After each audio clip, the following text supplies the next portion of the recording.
வாழ்க வையகம், வாழ்க வையகம், வாழ்க வளமுடன். குருவே துணை.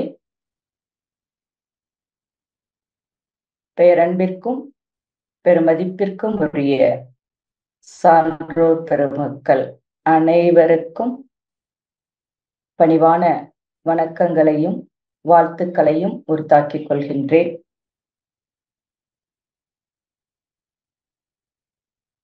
அறிவேதான் தெய்வமென்றார் தாயுமானார்,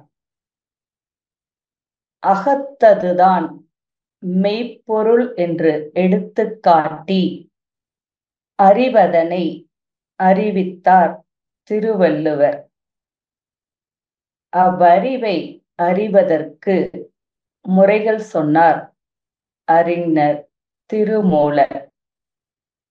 அவ்வறிவில் ஆழ்ந்து ஆனந்த கவியாத்தார் ராமலிங்கர். அறிவில் அறிவாய் நிலைத்து அறம் வகுத்து அதை வாழ்ந்து காட்டினோர் நினைவு கூர்வோம். மனித பிறவியினுடைய முக்கியத்துவம் வாய்ந்த அல்லது மனிதன் என அறியப்படுவதற்கே காரணமாக இருக்கக்கூடிய நம்முடைய ஆறாவது அறிவு, அதை நமக்கு உணர வைத்த நம்முடைய போற்றுதலுக்குரிய வரும் சமுதாய மக்கள் அனைவரும் இந்த அறிவு விளக்கத்தினை பெற வேண்டும் என்ற பேரார்வத்தோடு வான்காந்த நிலையிலே கடந்துள்ள நம்முடைய குருபிரான் அவர்களை வணங்கி, அந்த சேவையை அயரா விழிப்போடு உலகம் முழுக்க அற்புதமான முறையிலே பணியாற்றி கொண்டிருக்கக்கூடிய நம்முடைய அன்பிற்கும் போற்றுதலுக்கும் உரிய தலைவர் SKM ஐயா அவர்களுக்கும், இல்லங்கள் தோறும் இணைய வழியிலே அருட்தந்தையினுடைய கருத்துக்களை கொண்டு சேர்த்து கொண்டிருக்கக்கூடிய இந்த இணையத்தினை நடத்தி கொண்டிருக்கக்கூடிய பொறுப்பாளர்கள் அனைவருக்கும், நிகழ்ச்சியை தொகுத்து வழங்கி கொண்டிருக்கக்கூடிய அன்பு சகோதரிக்கும், இணையத்திலே கலந்துள்ள அனைத்து பொறுப்பாளர்களுக்கும், வேதாத்திரிய குடும்பத்தை சார்ந்த அனைத்து அன்பர்களுக்கும் என்னுடைய பணிவான வணக்கங்களையும் வாழ்த்தினையும் உரித்தாக்கிக் கொள்கின்றேன். வாழ்க வளமுடன். இன்றைய சிந்தனை அறிவின் பருவங்கள். அம்மா நல்ல ஒரு துவக்கத்துல ஒரு அற்புதமான கவியும் நமக்கு சொன்னாங்க. ரொம்ப உண்மையிலேயே நம்ம எல்லோருக்குமே அதனுடைய பொருளும் விளங்கக்கூடிய விதத்துல அவங்க எடுத்து முறைத்தார்கள். இன்றைக்கு இந்த அறிவின் பருவங்கள், அப்ப இது ஏன் நாம சிந்திக்கணும், சிந்திப்பதனால் என்ன பயன் என்று சொல்லக்கூடிய விதத்துல நம்ம பார்த்தோம் அப்படின்னு சொன்னா, அப்பதான் நம்ம எந்த ஒன்றையும் நான் தெளிவாக உணர்ந்து கொள்ளுதல், அதாவது அறிவு.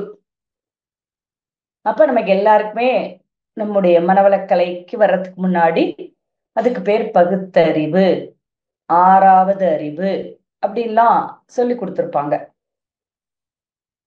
ஆனா அருட்தந்தையினிடத்துல வந்த பிறகுதான் அந்த அறிவு அறிவை அறிந்த அறிவு. அந்த அறிவை பற்றிய அறிவினை நம்மால் உணர்ந்து கொள்ள முடிந்தது. அப்ப அதை நான் ஏன் உணர்ந்து கொள்ளணும்? அறிவை அறிந்த அறிவிலே தெளிவு. அப்பதான் எனக்கு ஒரு தெளிவு கிடைக்கும். அப்போ அந்த தெளிவிலே நான் நடத்தக்கூடிய வாழ்வு.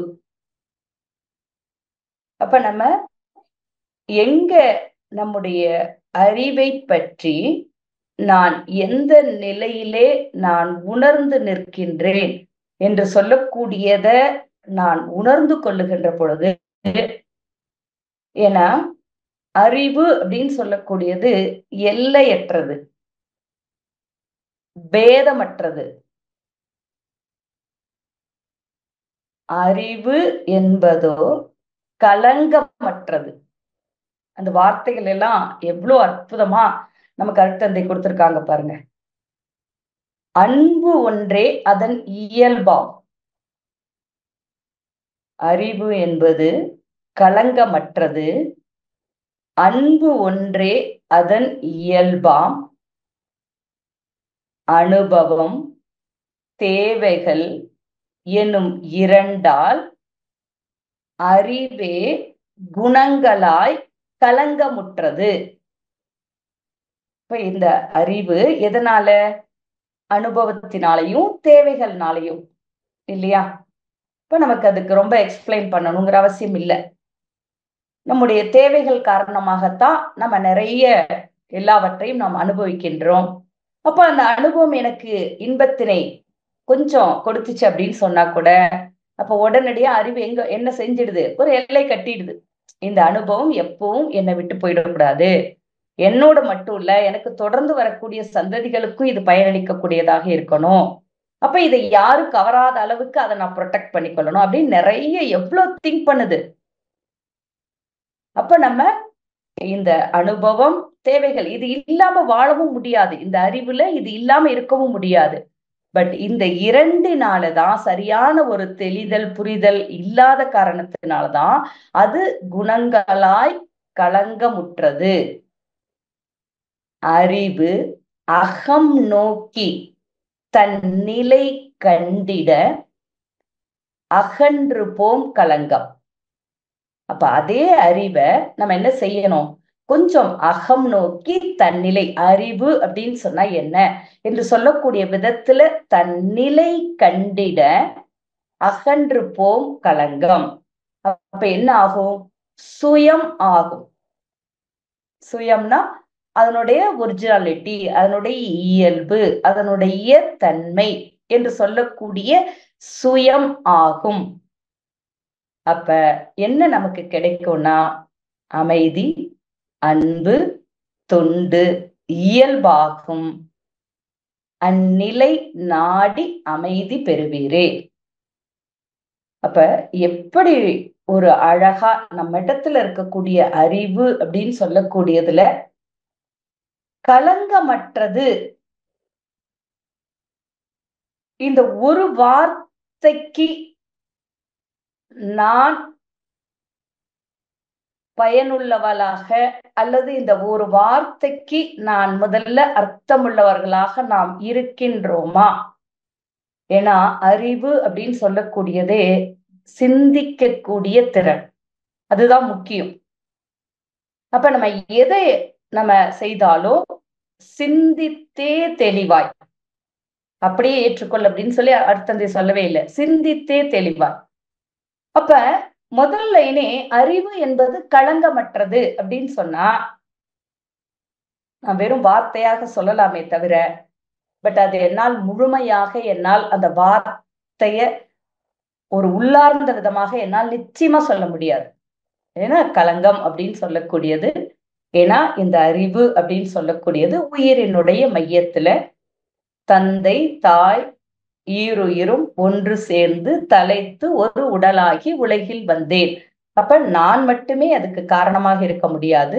ஏதோ சஞ்சித கர்மம் அப்படின்னு சொல்லக்கூடிய விதமாகவும் இருக்கலாம், பிராரப்த கர்மம் நானாகவும் அறியாத நிலையில இந்த மனவளக்கலை அப்படின்னு சொல்லக்கூடிய நம்முடைய அருட்தந்தையினுடைய தொடர்பு ஏற்படுவதற்கு முன்பு வரை அறிவை பற்றி நம்மால எதுவுமே தெரியாது. பகுத்தறிவு அப்படின்னு சொல்லக்கூடியது மட்டும்தான். அப்ப நம்ம அந்த மாதிரி இருந்திருக்கலாம். சோ அப்ப அதனால அதுல கலங்கம் அப்படின்னு சொல்லக்கூடிய நிலை அப்படின்னு சொல்லக்கூடிய பட் அதுக்கும் அருட்தந்தை அவர்கள் நமக்கு அழகா நமக்கு கொடுத்திருக்காங்க. சோ கர்மவினை மிச்சமில்லை இச்சை இல்லை எதிலும், இல்லையா? இது அருட்தந்தையினால சொல்ல முடிஞ்சது. பட் நாமும் அந்த வார்த்தையை சொல்லணும் அப்படின்னு சொன்னா அப்ப நம்ம எங்க நிக்கிறோம், நம்முடைய அறிவை நம்ம இப்படியெல்லாம் நம்ம பயன்படுத்துகின்றோம், அல்லது அந்த நிலைப்பாட நம்ம கொஞ்சம் நல்ல உறுதிப்பட ஆழமாக நம்ம நல்ல தெரிந்து கொண்டோம் அப்படின்னு சொன்னா அப்ப நம்மாலும் அந்த வார்த்தையினை அறிவு, அறிவை அறிந்த அறிவு, அறிவை அறிந்த அறிவிலே தெளிவு, அந்த தெளிவில்தான் இனி என்னுடைய வாழ்க்கை அமையும் என்று சொல்லக்கூடிய ஒரு உறுதிப்பாட்டோடு என்னுடைய வாழ்க்கையை நான் நடத்த முடியும். அதற்காகத்தான் நம்ம இந்த ஒரு அறிவின் பருவங்கள் அப்படின்னு சொல்லக்கூடியத நம்முடைய அருட்தந்தை அவர்கள் வாழ்க்கை மலர்கள் அந்த நூல்ல ஒரு 5 கட்டமாக நமக்கு பிரித்து கொடுத்திருக்கின்றார்கள். சோ அப்ப அதை பற்றி தான் நம்ம இன்னைக்கு சிந்திக்க இருக்கோம். நிறைய பேர் நீங்க அதை நல்ல முறையில படிச்சிருப்பீர்கள். அப்ப படித்த அந்த ஒவ்வொன்றையும் நம்ம படிக்கிறோம். படித்தத நம்ம எந்த அளவுக்கு நம்முடைய வாழ்க்கையில நாம் கடைபிடிக்கிறோம் என்று சொல்லக்கூடியத கொஞ்சம் நம்ம உட்கார்ந்து கொஞ்சம் சிந்திக்கணும். அப்படி இது நான் உங்களோடு இணைந்து ஒரு சிந்திப்பதற்கான ஒரு அற்புதமான தருணம் தான் இன்றைக்கு நாம் எடுத்துக்கொண்டிருக்கக்கூடிய தலைப்பு என்று சொல்லக்கூடிய அறிவின் பருவங்கள் என்று சொல்லக்கூடியது. ஏன்னா மகாகவி பாரதியே இறைவனிடத்துல கேட்கக்கூடிய என்ன வேணும் எனக்கு அப்படின்னு சொல்லிட்டு கேட்கக்கூடியதுல முதல்ல கேட்கக்கூடியது அறிவிலே தெளிவு, அகத்திலே அன்பினோர் வெள்ளம், பொறிகளின் மீது தனி அரசாணை, பொழுதெல்லாம் நினது பேரருளின் நிலையிலே நாட்டம், கரும யோகத்திலே நினைத்திடல் என்றிவை அருள்வாய் அப்படின்னு கேட்பான். அப்ப முதல்ல கேட்கறது எது? அறிவிலே தெளிவு என்று சொல்லக்கூடிய தன்மை.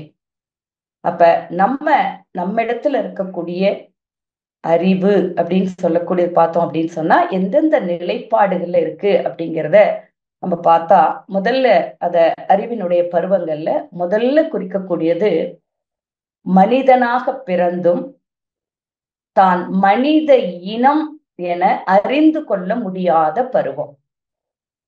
முதல் பாயிண்ட் அப்படின்னு சொல்லக்கூடியது.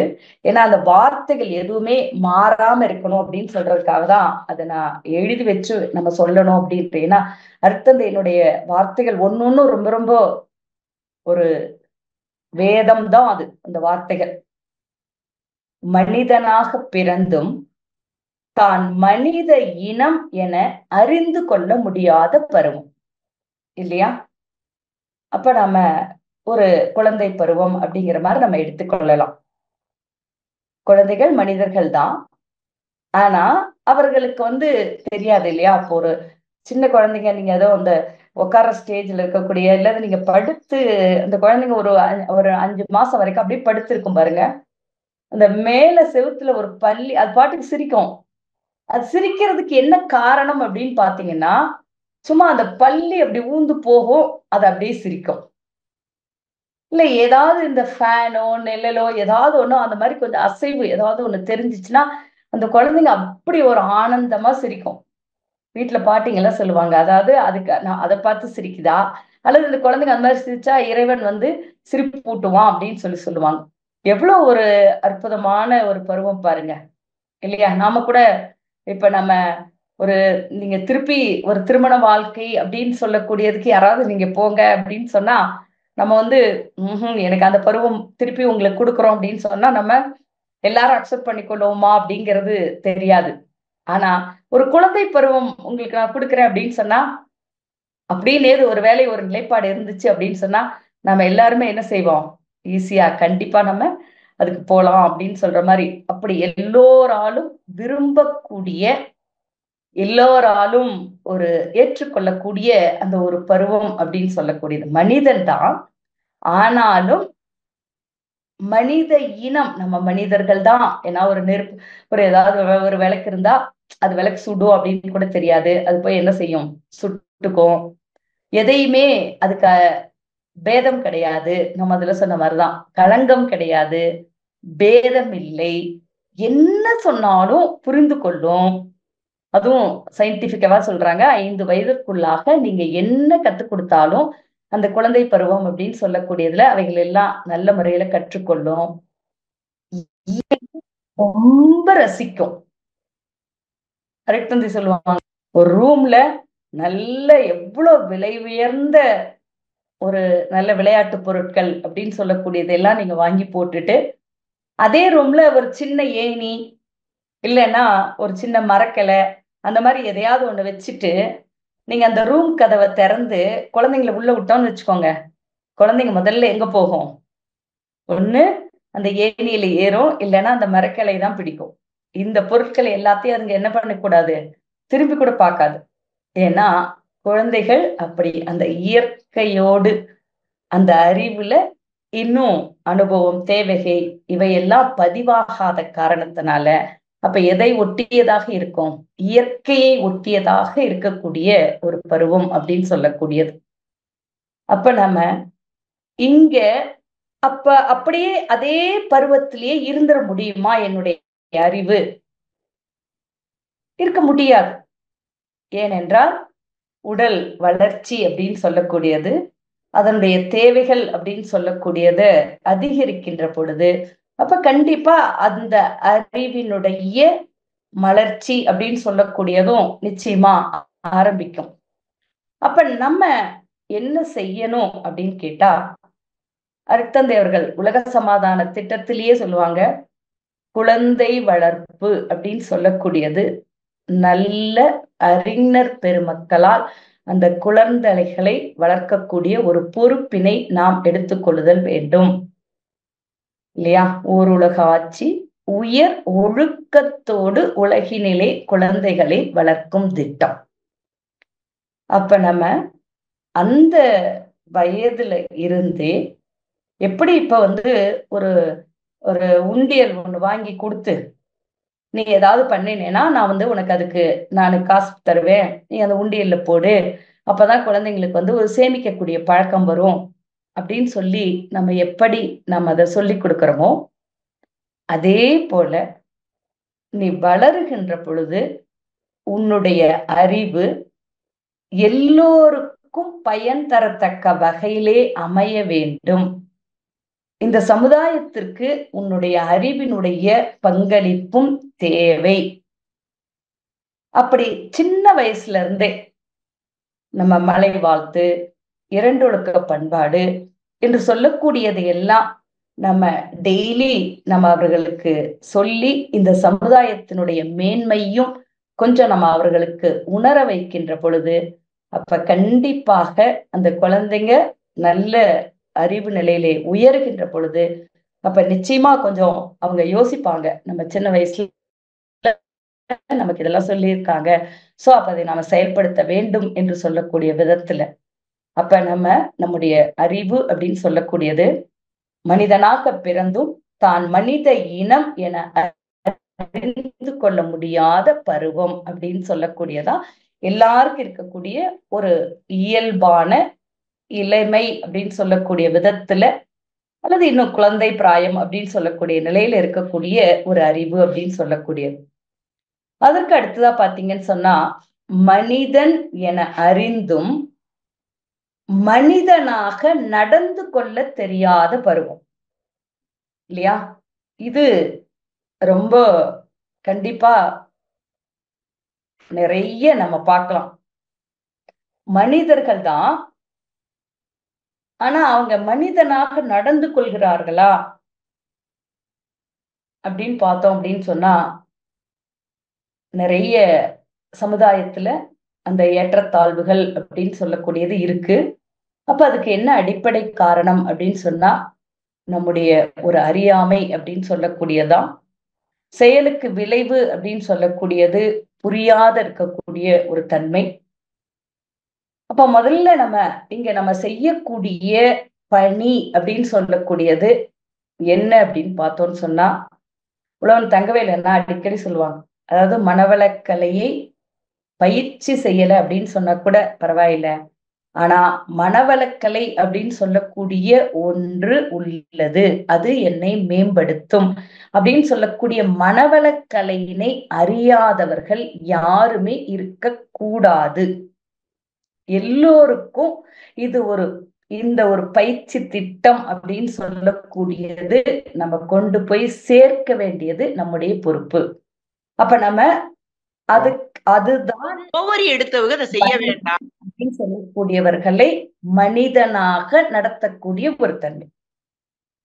மனிதனாக நாம் நடந்து கொள்ள வேண்டும் அப்படின்னு சொல்லக்கூடியத அவர்களுக்குள்ளாகவே அந்த ஒரு மாற்றத்தினை நிகழ்த்தக்கூடிய தன்மையினை நாம் உருவாக்குதல்.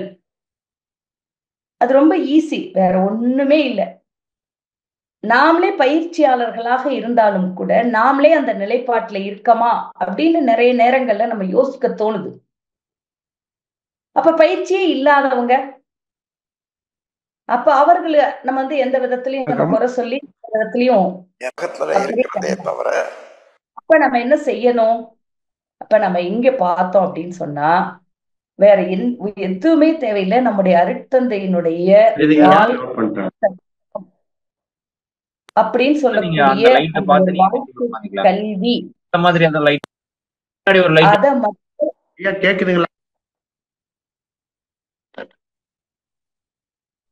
வாழ்க்கை கல்வி என்று சொல்லக்கூடிய நம்முடைய அந்த வாழ்க்கை தத்துவத்தை மட்டும் ஒவ்வொருவரும் நல்ல குழந்தைங்கள்ல இருந்தே நம்ம அதை ஒவ்வொரு மனிதருக்கும் நம்ம சொல்லிக் கொடுக்க வேண்டியது அல்லது அவர்களுக்கு உணர்த்தப்பட வேண்டியது என்று சொல்லக்கூடியது அவசியம். என்ன அடிப்படை தேவைகள்? கண்டிப்பா சமுதாயம் அப்படின்னு சொல்லக்கூடியது. அப்ப அதுல இருந்து எதுல இருந்தெல்லாம் நமக்கு அந்த காப்புகள் அப்படின்னு சொல்லக்கூடியது தேவை. என்னுடைய வாழ்க்கை, என்னுடைய குடும்பம் அப்படின்னு சொன்னா அதுல இந்த அறநெறிகள் அப்படின்னு சொல்லக்கூடியதை கடைபிடிப்பது என்று சொல்லக்கூடியது ரொம்ப முக்கியம். அறிவுதான் எல்லாவற்றுக்குமே பிரதானமாக இருக்கக்கூடியது. அப்ப அதை எந்த நிலையிலே நான் வைத்துக் கொள்ளுதல். ரொம்ப அழகா அருட்தந்தை நமக்கு தவம், தற்சோதனை, குணநலப்பேறு, முழுமை பேறு, நம்ம எல்லாருமே ஒரு முழுமை பேறு அப்படின்னு சொல்லக்கூடிய நிலையைத்தான் எல்லாரும் நோக்கி நகர்ந்து கொண்டிருக்கின்றோம், அல்லது அந்த நிலையைத்தான் அடைய வேண்டும் அப்படின்னு சொல்லக்கூடியதான் எல்லாருடைய ஒரு எண்ணமாக இருக்கு. தவறே இல்லை. பட் அந்த முழுமை பேருக்கு முன்னாடி ஒரு ஸ்டேஜ் இருக்கு. முழுமை பேரு அப்படின்னு சொன்னா அது எப்படி ஒரு பிறத்திற்கரிய ஒரு பெரிய செல்வம் அப்படின்னு சொல்லக்கூடிய விதமாக நான் எடுத்துக்கொள்கின்றேனோ அதே போலதான் குணநல பேரு அப்படின்னு சொல்லக்கூடிய இதுவும் ஒரு பேரு. என்னுடைய மனிதனாக நான் நடந்து கொள்ளுதல், என்னுடைய குணநலத்திலே நான் மாற்றத்தினை ஏற்படுத்தி கொள்ளுதல், அறிவை விளக்க வழியிலே நான் நல்ல முறையிலே அறிவினுடைய இருப்பிடம், இயல்பு, இயக்கம் அறிந்து ஒழுகுவோர் அறிஞர் இல்லையா? அப்ப இதை தெரிந்து கொண்டு நடப்பது அப்படின்னு சொல்லக்கூடியதான் அறிவினை பெற்றிருக்கக்கூடிய என்னுடைய தன்மையாக இருக்க வேண்டும். அப்ப நிச்சயமா எனக்குள்ள ஒரு மாற்றம் நிகழுமா இல்லையா? அப்ப இந்த குணநல பேரு அப்படின்னு சொல்லக்கூடியதுக்கு கொஞ்சம் நம்ம முக்கியத்துவம் கொடுத்து இதுவும் நான் அடையப்பட வேண்டிய ஒரு பெரிய செல்வம் என்று சொல்லக்கூடிய விதத்துல கொஞ்சம் நம்ம அந்த நிலைப்பாட்டுல மட்டும் நம்ம நின்னோம் அப்படின்னு சொன்னோம் அப்படின்னு சொன்னா போதும். அப்ப ஆட்டோமேட்டிக்கா நம்ம எந்த நிலைக்கு போயிடுவோம். நீங்க எந்த முயற்சியுமே எடுக்க தேவையில்லை. குணநல பேரு அப்படின்னு சொல்லக்கூடியது, முழுமை பேரு அப்படின்னு சொல்லக்கூடியதுக்கு நம்ம கொண்டு போய் விட்டுடும். அதுலதான் திருவள்ளுவர் சொன்னாரு, அதாவது மனத்துளது போல் காட்டி ஒருவருக்கு இனத்துளதாகும் அறிவு. மனத்துளது போல் காட்டி அவங்களுடைய மனம்தான், ஆனாலும் கூட ஒருவருக்கு இனத்துளதாகும் அறிவு. எந்த இனத்தோட நம்ம சேர்ந்து நிற்கின்றோமோ, ஒரு கூழாங்கல் இருக்குன்னு வச்சுக்கோங்க, நல்ல அழகா நீங்க நம்ம ஒரு ஆற்றங்கரையெல்லாம் நம்ம பாக்குறோம், நல்ல பளிங்கு கல் அப்படின்னு இருக்குன்னா அந்த கல் ஏதாவது பண்ணுச்சா? அது தண்ணியினுடைய ஓட்டத்துல அது பாட்டுக்கு அது கிடந்தது. இந்த தண்ணி என்ன பண்ணுச்சு? அது மேல ஓடி ஓடி ஓடி அந்த கல்லை என்ன செஞ்சிருச்சு? ஒரு நல்ல பளிங்கு கல்லாக, நல்ல நம்ம பார்க்கவங்க எல்லாத்தையும் ஒரு அட்ராக்ட் பண்ணக்கூடிய ஒரு கல்லாக அது மாற்றிடுச்சா இல்லையா? அப்ப அதே போல மனிதனாக மனிதன் என அறிந்தும் மனிதனாக நடந்து கொள்ள தெரியாத ஒரு பருவம். இதுலயும் நம்ம நிச்சயமா மனவளக்கலைக்கு முன்னாடி நம்ம எல்லோருமே இருந்த ஒரு பருவம். அப்ப அதுல அந்த நிலை அப்படின்னு சொல்லக்கூடியதுனால எனக்கும் துன்பம், அது என்னை சார்ந்தவர்களுக்கும் ஒரு துன்பம். சோ என்னுடைய பிறவியினுடைய நோக்கத்தினையே அது ஒரு முழுமை பெற செய்ய இயலாத அளவிற்கு அது ஒரு தடை. சோ அப்ப அந்த தடையை போக்குதல் அப்படின்னு சொல்லக்கூடியது எது அப்படின்னு சொல்லி பார்த்தோம் அப்படின்னு சொன்னா, நம்முடைய மனவளக்கலையில கற்றுக் கொடுக்கக்கூடிய பயிற்சி முறைகள். அதுல ஃபர்ஸ்ட் பேசிக்கா அடிப்படையா நம்ம வாழ்க்கையை பற்றி முதல்ல உணர்ந்து கொள்ளுதல்.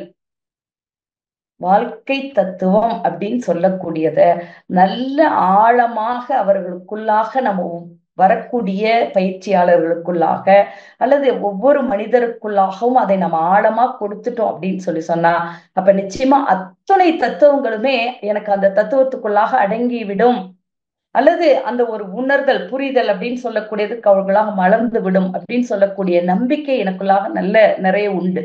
ஏன்னா ஒவ்வொரு தத்துவமும் அந்த அளவிற்கு மிக ஆழமாக ஒவ்வொரு மனிதனையும் ஒரு உயர்ந்த மனிதனாக மாற்றக்கூடிய அளவிற்கு ஒரு வல்லமை படித்ததாக இருக்கக்கூடியதா நம்முடைய அருட்தந்தையினுடைய கருத்துக்கள். சோ அதை நம்ம செயல்படுத்தக்கூடிய தன்மையினை நாம் வளர்த்து கொள்ளுதல். அதுக்கு அடுத்தா பாத்தீங்க அப்படின்னு சொன்னா, மூன்றாவதாக இருக்கக்கூடியது மனிதனாக வாழ தெரிந்தும் இதுவரை கொண்ட பழக்கத்தினால் உணர்ச்சி ஆராய்ச்சி என இருவகை போட்டிகளுக்கு இடையே வாழும் பருவம். மனிதனாக வாழ தெரிந்தும், குழந்தை பருவத்தில இருந்தோம், மனிதனாக வாழ தெரியாத பருவம் அப்படின்னு சொல்லக்கூடிய நிலையில இருந்தோம். இப்ப நம்ம என்ன தெரிஞ்சிருக்கோம்? ஒரு மனிதனா எப்படி இருக்கணும் அப்படின்னு சொல்லக்கூடியது நமக்கு எல்லா வகைகள்லயும் நமக்கு ஒரு வாழ்க்கை கல்வியாக இல்லையா அருட்தந்தை அவர்கள் நமக்கு கொடுத்திருக்காங்க. அப்போ மனிதனாக வாழ தெரிந்து கொண்டோம், ஆனாலும் கூட இதுவரை கொண்ட பழக்கத்தினால் உணர்ச்சி ஆராய்ச்சி என இருவகை போட்டிகளுக்கு இடையே வாழும் பருவம். நம்ம எல்லாவற்றையும் நம்ம உணர்ந்திருக்கோம் அப்படின்னு சொல்லி தெரிந்தாலும் கூட இந்த ரெண்டுக்கு இடையிலையும் நம்ம நிறைய நேரங்கள்ல நம்ம மாட்டிக்கொள்கின்றோம் இல்லையா? உணர்ச்சி அப்படின்னு சொல்லக்கூடியதுதான் அதிகமாக மேலோங்கி நிற்கக்கூடிய ஒரு தன்மை. அது ரொம்ப ஈஸியா வந்துடும். அது ஒரு உயிர் குணம் அப்படின்னு சொல்லுவாங்க. ஒரு ஒரு ஸ்வீட் இருக்கு, ஒரு காரம் இருக்கு அப்படின்னா, சப்போஸ் அது ஈஸியா நமக்கு எது ரொம்ப விருப்பப்படுவோம், டக்குன்னு எதை எடுக்கும்? ஒரு ஸ்வீட் எடுக்கும். அதாவது ஒரு சிலருக்கு விதிவிலக்குன்னு வச்சுக்கோங்க, ஸ்வீட்டே தொட மாட்டாங்க, அவங்களுக்கு காரம் பிடிக்கும். ஆனாலும் மோஸ்ட் ஆஃப் த பீப்புள் எதை ரொம்ப விரும்புவாங்க? இனிப்பு அப்படின்னு சொல்லக்கூடியது விரும்புவாங்க. அது வந்து தேவையற்றது, அல்லது ஒரு பொரித்த உணவுகள் அப்படின்னு சொல்லக்கூடியது தேவையற்றது அப்படின்னு தெரிந்தாலும் கூட நம்ம என்ன செய்யறோம்?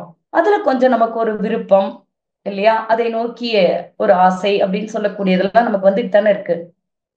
அப்ப உணர்ச்சின்னு சொல்லக்கூடியதான் மேலோங்கி நிற்கக்கூடிய பருவம். இப்ப ஏன் அப்படின்னு அதை கொஞ்சம் நல்ல ஒரு சயின்டிபிக்கா நமக்கு அர்த்தத்தை கொடுத்திருக்கக்கூடியது என்னுடைய அறிவு.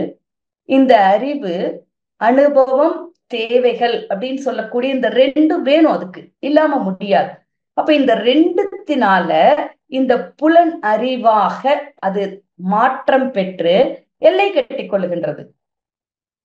அப்ப அதுலயே அந்த எல்லையை தாண்டறதுக்கு அதுக்கு வந்து மனசே வர்றது கிடையாது. ஏன்னா இதுதான் நல்லா இருக்கே, அப்ப ஏன் இதை நம்ம விடணும், இதை ஏன் நம்ம வந்து நம்ம தாண்டணும் அப்படின்னு சொல்லக்கூடிய அளவுக்கு அதுலயே சுருங்கி நிற்கக்கூடிய ஒரு தன்மை அப்படின்னு சொல்லக்கூடியது.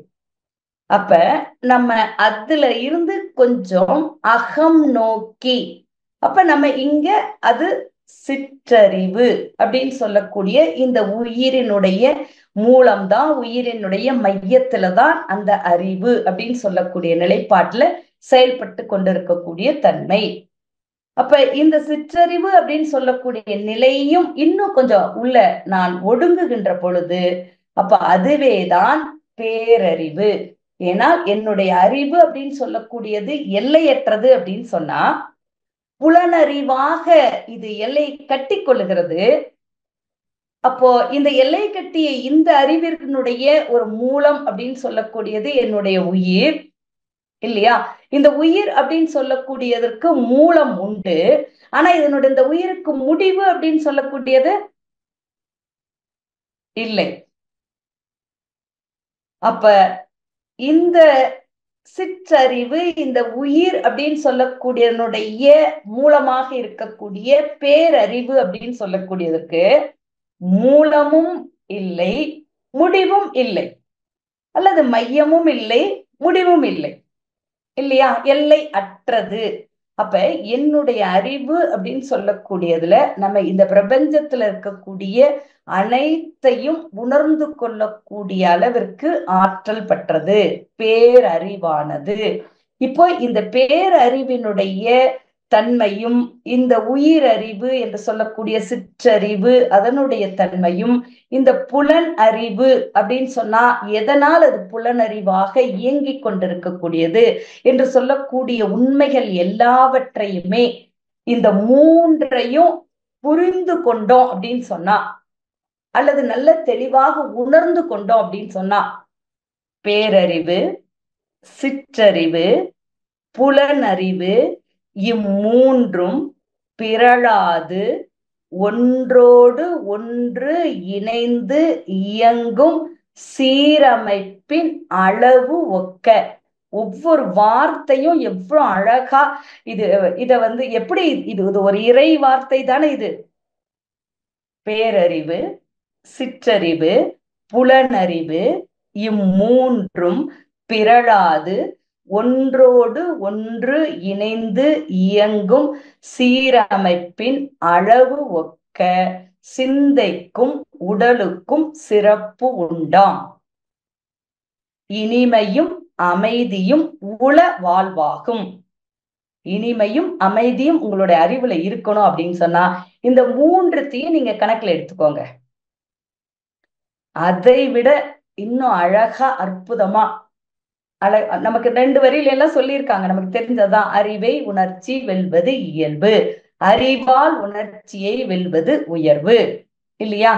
அறிவை புலன்களில் அதிக நாள் பழக்கினேன், அதன் பயனாய் உணர்ச்சிகள் அறிவை வென்றன. அறிவை புலன்களில் ஆராய பழக்கினேன், அந்த நிலையிலும் புலன்களை இயக்கினேன். ரொம்ப முக்கியம், நல்ல உணர்ந்து கொள்ளுங்க. அறிவு அகண்டாகார நிலையிலே நிலை பெற அதிக விழிப்பும் வழக்கமும் பெற்றது. இந்த ஒரு லைன் தாங்க அதுல கீவேர்டு. அறிவு அகண்டாகார நிலையிலே நிலை பெற அதிக விழிப்பும் வழக்கமும் பெற்றது. பழக்கம் இல்லை. நீங்க பழக்கத்துல இருந்தீங்கன்னா உணர்ச்சியில இருப்பீங்க. இங்க விளக்கத்துக்கு வந்துட்டீங்க. அப்ப விளக்கம் நல்ல தொடர்ந்து செய்ய செய்ய செய்ய செய்ய அதுதான் வழக்கமாக மாறும், இல்லையா? ஏதேனும் ஒரு திருமண வீட்டுல ஒரு சடங்கு அப்படின்னா இது எங்களோட வழக்கம்னு சொல்றோம். அது ஏன் எதுக்கு அப்படின்லாம் புரியல. ஆனா உடனே நம்ம என்னன்னு சொல்றோம்? நம்ம வழக்கம் அப்படின்னு சொல்றோம். அப்ப என்னுடைய அறிவு அந்த பேரறிவாக மாற்றம் பெறக்கூடிய அளவுக்கு அத்துணை ஆற்றல்களும் அதற்குள்ளாக இருக்கு. அப்ப நம்ம என்ன செய்யணும்? நான் முதல்லயே சொன்ன மாதிரி கொஞ்சம் இனத்தாலாகும் அறிவு, இல்லையா? மனத்துளது போல் காட்டி ஒருவர்க்கு இனத்துளதாகும் அறிவு.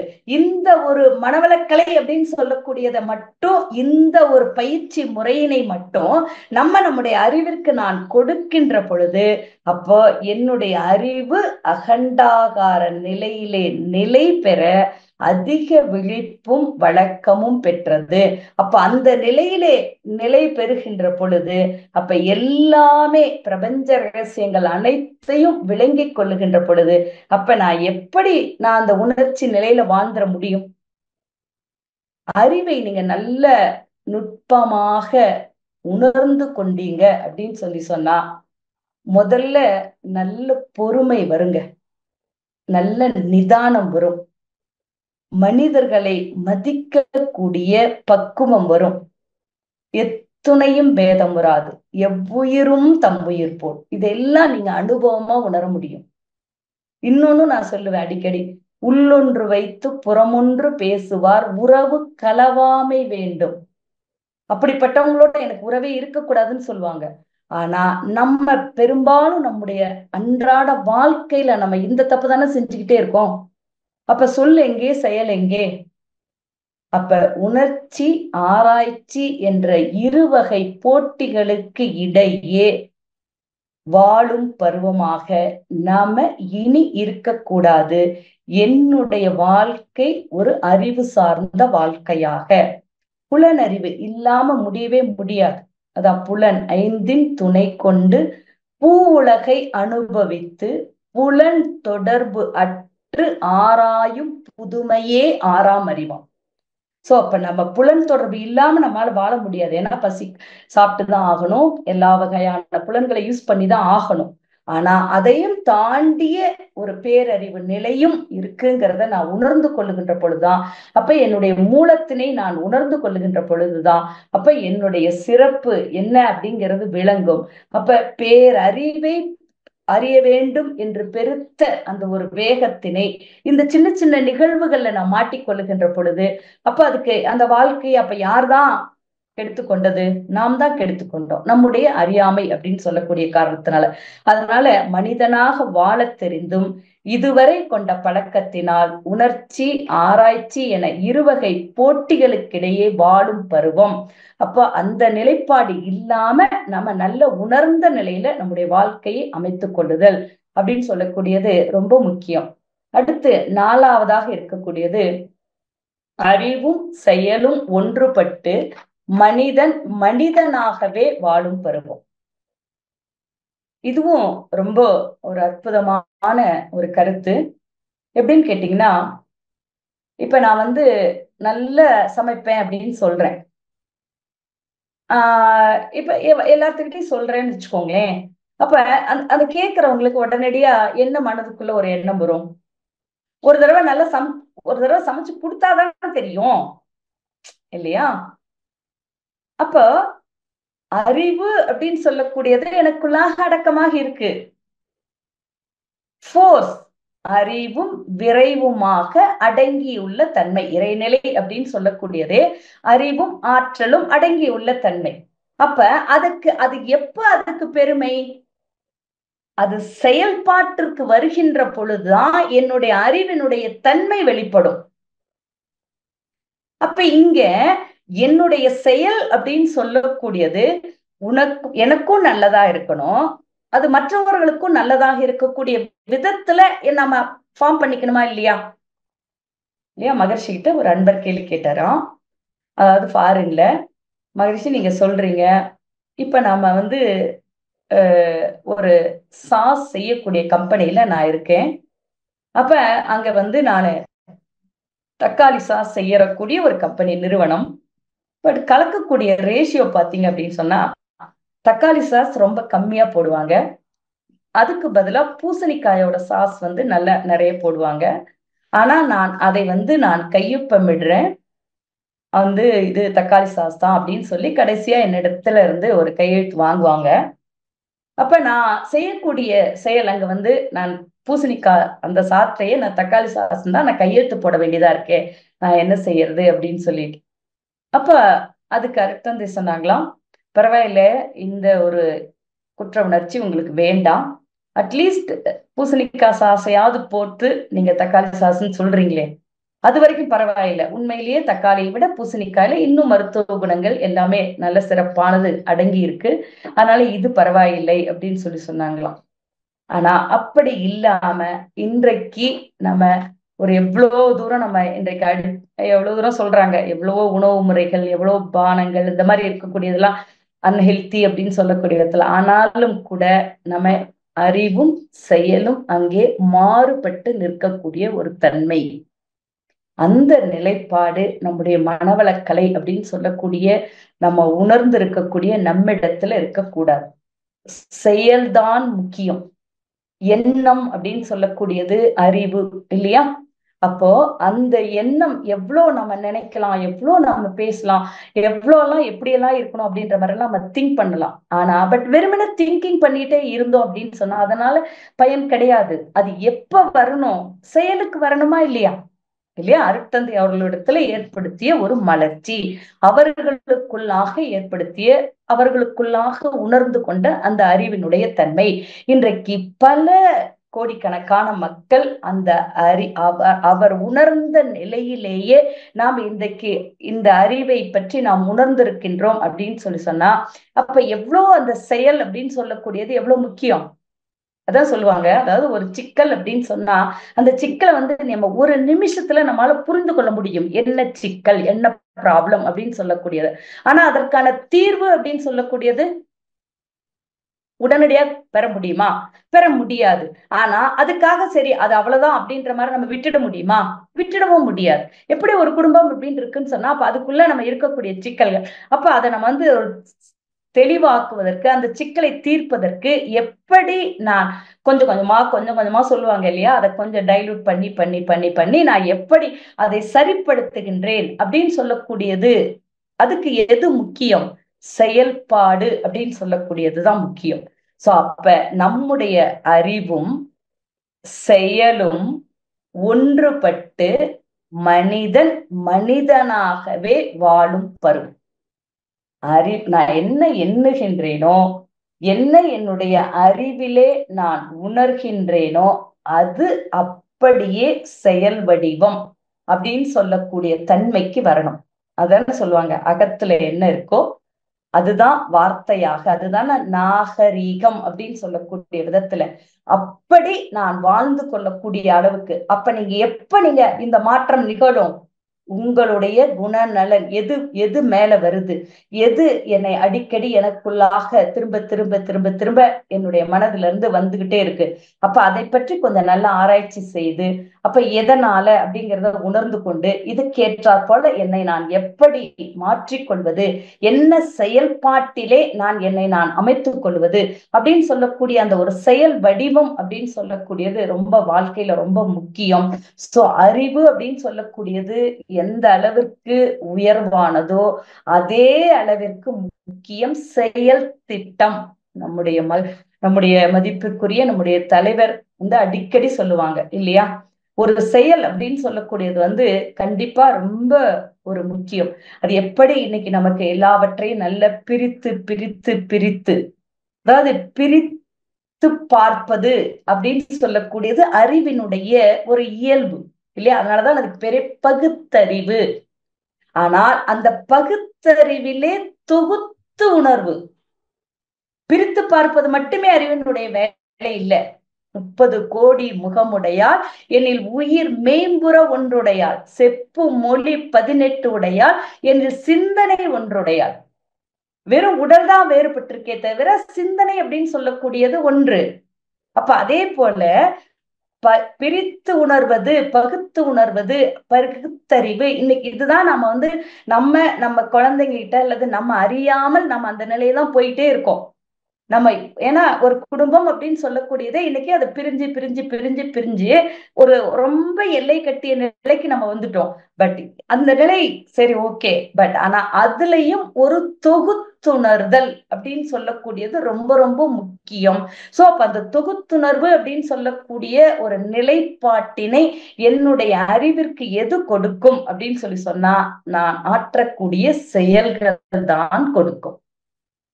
அப்ப அறிவு அறிவாக இருப்பது அப்படின்னு சொல்லக்கூடியதை விட அந்த அறிவினை நல்ல முறையில செயலுக்கு கொண்டு வருவதுதான் அந்த அறிவிற்கே ஒரு மேன்மையை கொடுக்கும்.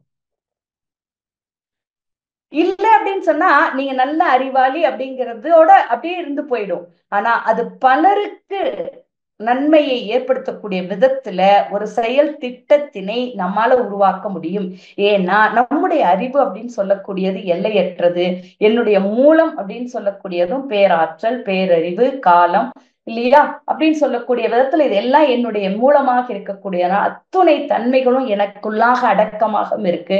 சோ கண்டிப்பா கொஞ்சம் நான் அந்த செயல் அப்படின்னு சொல்லக்கூடியதுக்கு முக்கியத்துவம் கொடுக்கக்கூடிய ஒரு தன்மையை வகுத்துக் கொள்ளுதல். நிறைய நம்ம இப்ப இன்றைக்கு அது உண்மையிலேயே பெரிய ஒரு மலர்ச்சியாகத்தான் இருக்கு. நம்ம தமிழ்நாட்டுல நம்ம இன்னும் நிறைய உலகெங்கும் பாத்தீங்க அப்படின்னு சொன்னா நிறைய அங்கங்க அறிவித்திருக்கோயில்கள், அங்கங்க வீட்டுல மாடியில அங்கங்க தவ மையங்கள், அங்கங்க நிறைய பயிற்சி திட்டங்கள் அப்படின்னு சொல்லக்கூடிய விதத்துல ஏதாவது ஒரு வகையில இந்த மனவளக்கலை அப்படின்னு சொல்லக்கூடியத நம்ம கொண்டு போய் சேர்க்கக்கூடிய விதத்துல கண்டிப்பா செயல் வடிவம் அப்படின்னு சொல்லக்கூடியது நடந்து கொண்டுதான் இருக்கின்றது. அதை இன்னும் மேலும் நம்ம வலுப்படுத்தக்கூடிய விதத்துல என்னால என்ன செய்ய முடியும் அப்படின்னு ஒவ்வொருவரும் நம்முடைய முழுமையான பங்களிப்பு அப்படின்னு சொல்லக்கூடியது கொடுப்பது அப்படின்னு சொல்லக்கூடியது ரொம்ப முக்கியம்.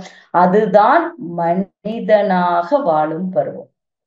அதுக்கு அடுத்து 5வதாக இருக்கக்கூடியது தான் நெறியோடு வாழ்ந்தும் தெளிவு அற்றவர்களால். அந்த வார்த்தைகள் மட்டும் கொஞ்சம் நல்லா கவனிச்சுக்கொள்ளுங்க. தான் நெறியோடு வாழ்ந்தும் தெளிவு அற்றவர்களால் தனக்கும் சமுதாயத்திற்கும் விளையும் கேடுகளை நீக்கி தன்னை போல் உலக மக்கள் அனைவரும் நெறியறிந்து வாழும் சூழ்நிலையை உருவாக்க வேண்டும் என முனைந்து செயலாற்றும் பருவம். நம்ம நல்ல நெறியோடு நம்ம வாழ்ந்தாலும் கூட தெளிவு அற்றவர்களால் தனக்கும் சமுதாயத்திற்கும் விளையும் கேடு. அப்ப கண்டிப்பா நம்ம நம்ம வாழ்க்கை தத்துவத்திலே நம்ம பாக்குறோமா இல்லையா? நமக்கு காப்பு அப்படிங்கிறது ஏன் முக்கியம்? காப்பு அப்படிங்கிறது எதுக்காக நம்ம சொல்றோம்? சப்போஸ் வேற்றுயிர் பகை, தற்செயல் விபத்து இல்லையா, இப்ப இயற்கை சீற்றம் அப்படின்னு சொல்லக்கூடியதெல்லாம் ஏதோ ஒண்ணு நம்ம நல்லா இருந்தாலும் கூட இந்த ஒரு மார்க்கம் தன்மைகள் அறியாத மக்களால நமக்கு என்ன செய்யலாம்? ஒரு சில துன்பங்கள் அப்படின்னு சொல்லக்கூடியதெல்லாம் விளையலாம். அதுல இருந்துதான் நமக்கு காப்பு அப்படின்னு சொல்லக்கூடியது ரொம்ப முக்கியம் அப்படின்னு சொல்லக்கூடியது. அப்ப சமுதாயம் அப்படி இப்ப நம்மோட குழந்தை ஒருத்தர் இருக்கா அப்படின்னு சொன்னா அந்த குழந்தை ஏதேனும் நம்முடைய ஒரு அறிவிற்கு புறம்பான அல்லது ஏதேனும் ஒரு ஒரு ஒரு நமக்கு பொருத்தம் இல்லாத ஏதேனும் ஒன்று செய்தான் அப்படின்னு சொன்னா இம்மீடியட்டா நம்ம என்ன செய்வோம்? ஒண்ணு நேரடியா சொல்லி அந்த குழந்தை நம்ம திருத்தலாம் அப்படின்னு சொல்லக்கூடிய ஒரு முடிவை எடுப்போம். அப்படி இல்லை அப்படின்னு சொன்னா ஒண்ணு வாழ்த்துவோம், அல்லது அந்த நிலைப்பாடு மேலும் அவனுக்கு தொடராத மாதிரி ஏதேனும் அவன் அறியாமலேயே அவனுக்குள்ளாக ஒரு மாற்றத்தினை ஏற்படுத்தணும் என்று சொல்லுவதற்காக என்ன முயற்சி எடுப்போமோ அதை எடுப்போமா இல்லையா? இல்லையா? சண்முக சுந்தரமையான்னு ஒருத்தர் நம்ம அந்த பட்டிமன்றத்துல அதெல்லாம் பேசுவார்ல. அவர் ஒரு ஸ்கூல் டீச்சர். அவர் திருவாரூர்ல ஒரு பஸ் ஸ்டாண்ட்ல பஸ் ஏறதுக்காக நின்றுட்டு இருந்திருக்காரு.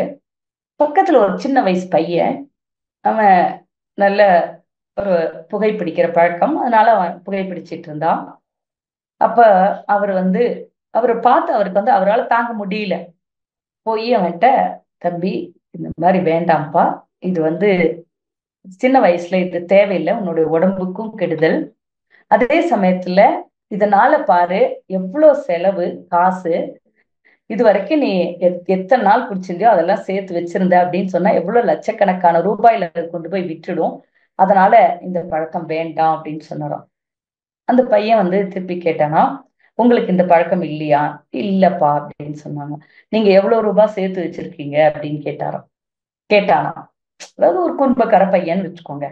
அப்ப அவரு சொன்னது, ஒன்று இத நம்ம இது ஒரு சமுதாய சீர்கேடு, பட் இத நான் நேரடியாக அந்த மாதிரி அணுகுகின்ற பொழுது அப்ப இமீடியட்டா அது என்ன செய்யுது? அவனுக்கு ஒரு கோபத்தை அது தூண்டக்கூடிய விதமாக இல்லையா? பட் இதற்கு பதிலாக என்னால என்ன செய்ய முடியும் அப்படின்னு சொல்லக்கூடிய விதத்துல நான் சிந்தித்ததுதான் நான் இன்றைக்கு நான் எல்லா இடங்கள்லயும் நான் நல்ல ஒரு என்னுடைய எந்த அளவு என்னால எனக்கு இயல்பா ஒரு பேச்சாற்றல் அப்படின்னு சொல்லக்கூடியது எனக்கு கிடைச்சிருக்கு. சோ இந்த பேச்சாற்றலின் மூலமாக என்னால என்ன நன்மை இந்த சமுதாயத்துக்கு பயன் செய்ய முடியுமோ அந்த பயனை நான் செய்கின்றேன் அப்படின்னு சொன்னார். அப்ப அதே போலதான் நம்முடைய அருட்தந்தை அவர்களிடத்துல மலர்ந்த இந்த ஒரு அறிவினுடைய உயர்வு என்று சொல்லக்கூடியதை எல்லா மக்களும் பெற வேண்டும் இல்லையா? அறிவறிய கருதவத்தை அனைத்துலகு கழித்து அல்லல் தரும் இரு வினைகள் தம்மை மாற்றி இல்லையா? அதற்காகத்தான் நெறிவிலக்க அகத்தாய்வு நேர்முறையும் தந்தேன். அதாவது நம்ம அறிவறிய கருதவத்தை அனைத்துலகு கழிக்கிறோம். அல்லல் தரும் இருவினைகள் இல்லையா? அதை யார்தான் மாற்றிக்கொள்ளணும்? நாம் தான் மாற்றிக்கொள்ளணும். அதற்கு என்ன கொடுத்திருக்காரு? அகத்தாய்வு நேர்முறையும் தந்தேன் இல்லையா? பொறிகள் தமை ஆளும் முறை செயல் அளவில் காண இந்த நம்முடைய 5 புலன்கள் அப்படின்னு சொல்லக்கூடியது எல்லாத்தையும் செல்ல சின்ன குழந்தைங்களா இருந்தாலும் சரி, பெரியவங்களா இருந்தாலும் சரி, அவர்களுடைய சிந்தனையை தூண்டி பெரியவர்க்கும் சிறியவர்க்கும் சிந்தனையை தூண்டி அவர்களுக்குள்ளாகவே நல்ல ஒரு மாற்றத்தினை ஏற்படுத்தக்கூடிய அளவிற்கு இதை ஒரு அறக்கல்வியாக நம்ம இந்த உலகத்திற்கு நம்ம கொடுத்துட்டோம் அப்படின்னு சொன்னா அதுதான் புத்துலக ஆன்மீக பொலிவோடு ஒளி வீசும். அப்ப நம்ம புத்துலக ஆன்மீகம் அப்படின்னு சொல்லக்கூடிய அந்த ஒரு தொகுத்துணர்தல் அப்படின்னு சொல்லக்கூடிய ஒரு அறிவு நிலை அப்படின்னு சொல்லக்கூடியதா ரொம்ப முக்கியம். அப்ப அதுக்கு என்ன தேவை அப்படிங்கிறதையும் அருட்தந்தை சொல்லக்கூடியதான் அந்த கடைசி லைன் நெறியறிந்து வாழும் சூழ்நிலையை உருவாக்க வேண்டும். சூழ்நிலை நம்ம இப்ப எங்கேயாவது நம்முடைய குழந்தைங்களா இருக்கலாம், நம்முடைய வீட்டுல இருக்கக்கூடியவங்களா இருக்கலாம், யாராக இருந்தாலும் சரி, கண்டிப்பா நிச்சயமா நம்முடைய மனவளக்கலை அப்படின்னு சொல்லக்கூடிய பயிற்சி திட்டங்களை அவர்களுடைய வாழ்க்கையோடு இணைந்த ஒன்றாக ஒரு வாழ்க்கை கல்வியாக நாம் அவருக்கு அதை ஒரு இயல்பா ஒரு ரொட்டீன் லைஃபா நம்ம கொண்டு போய் மாற்றுவது அப்படின்னு சொல்லக்கூடியதுதான் இன்றைக்கு இருக்கக்கூடிய தேவை. நம்ம எவ்வளவு பேசினோம் அப்படின்னு சொன்னாலும் அதனால சரியான விதத்துல பயன் வந்துடாது. ஆனா செயல் திட்டமாக நம்ம அதை அவர்களுக்குள்ளாகவே உருவாக்கக்கூடிய ஒரு மாற்றத்தினை ஏற்படுத்துதல். ஏன்னா மனவளக்கலையை தவிர இன்றைக்கு நீங்க கொஞ்சம் நல்லா நம்ம உட்கார்ந்து கொஞ்சம் சிந்திச்சு பாத்தீங்க அப்படின்னு சொன்னா எதையுமே அருட்தந்தை அவர்கள் விட்டு வைக்கல. இந்த ஒன்றுதான், இது ஒண்ணு மட்டுமே போதும், இதுக்கு மேல வேற எதையுமே தெரிந்து கொள்ளணுங்கிற அவசியம் கிடையாது. எங்க டைம் இருக்கு? நல்ல பயிற்சி செய்து வீட்டையும் பார்த்து குடும்பத்தையும் இருக்கக்கூடிய தொழிலையும் பார்த்து அப்ப எல்லாவற்றையும் ஒரு நெறி அறிந்து அப்படியெல்லாம் நம்முடைய வாழ்க்கையை அமைத்துக் கொள்ளணும் அப்படின்னு சொல்லி பார்க்கும்போது அப்ப இந்த நம்முடைய மனவளக்கலை பயிற்சிகளே போதுமானது. இதுக்கு மேல எதுவுமே தேவையில்லை. இனி நம்ம புதிதாக கற்றுக்கொள்ளணும் அப்படிங்கிற அவசியமே எதுவுமே கிடையாது. அப்ப இதுக்கு மேல நம்ம இனி செய்யக்கூடியது அப்ப இதுக்கு மேல நம்ம இதை எல்லா மக்களும் ஒரு இயல்பான நாம எப்படி ஒரு இயல்பாக்கி கொண்டோமோ அந்த மாதிரி இயல்பாக்கக்கூடிய தன்மைக்கு அவர்களை இட்டு செல்வது என்று சொல்லக்கூடிய நிலையில என்னுடைய அறிவினை நான் பண்படுத்தக்கூடிய ஒரு தன்மையினை வகுத்துக் கொள்ளுதல். சோ இந்த 5 பருவங்கள் அப்படின்னு சொல்லக்கூடியதுதான் நமக்கு அருட்தந்தை அவர்கள் அறிவின் பருவங்கள் அப்படின்னு சொல்லக்கூடிய நிலையில முதல்ல நம்ம மனிதனாக பிறந்தும் மனிதன் என அறிந்து கொள்ள முடியாத ஒரு பருவம், அதுதான் ஃபர்ஸ்ட் பிகினிங் ஸ்டேஜ் அப்படின்னு சொல்லக்கூடியது. மனிதனாக தெரிந்தும் நடந்து கொள்ளாத பருவம் இல்லையா? மனுஷன்னா அவனுக்கு இருக்கக்கூடிய குவாலிட்டிஸ் என்னன்னு சொல்லக்கூடாது. ஆனா அதுக்கும் அருட்தந்தையர் சொல்லியிருக்காங்களே, மக்களுக்கும் மாக்களுக்கும் மனம் அறிந்து மனம் இதமாய் அதுக்கு அடுத்ததா பாத்தீங்க அப்படின்னு சொன்னா தற்சோதனை. அப்போ உணர்ச்சி ஆராய்ச்சி என்று சொல்லக்கூடிய இந்த 2 வகைகளுக்குள்ளாக பெரும்பாலும் நம்முடைய அறிவினை நாம் ஆராய்ச்சி மனப்பான்மையோடு நல்ல முறையில அப்ப ஆராய்ச்சி மனப்பான்மையோடு இருக்கின்ற பொழுது அதிலே வெறுமன பிரித்து உணர்தல் அது இல்லாம அதை ஒரு தொகுத்துணர்வாக நம்ம மாற்றக்கூடிய அளவிற்கு நம்மை உயர்த்தி கொள்ளுதல் என்று சொல்லக்கூடியது. அதற்கு அடுத்ததான் 4வதாக இருக்கக்கூடியதான் அறிவும் செயலும் ஒன்றுபட்டு வாழக்கூடிய ஒரு பருவம். ஏன்னா எல்லாத்துக்குமே செயல் வடிவம் தான் முக்கியம். அறிவை விட அறிவினுடைய நுட்பத்தை உணர வேண்டும் அப்படின்னு சொன்னாலும் கண்டிப்பா செயல்தான் முக்கியம்.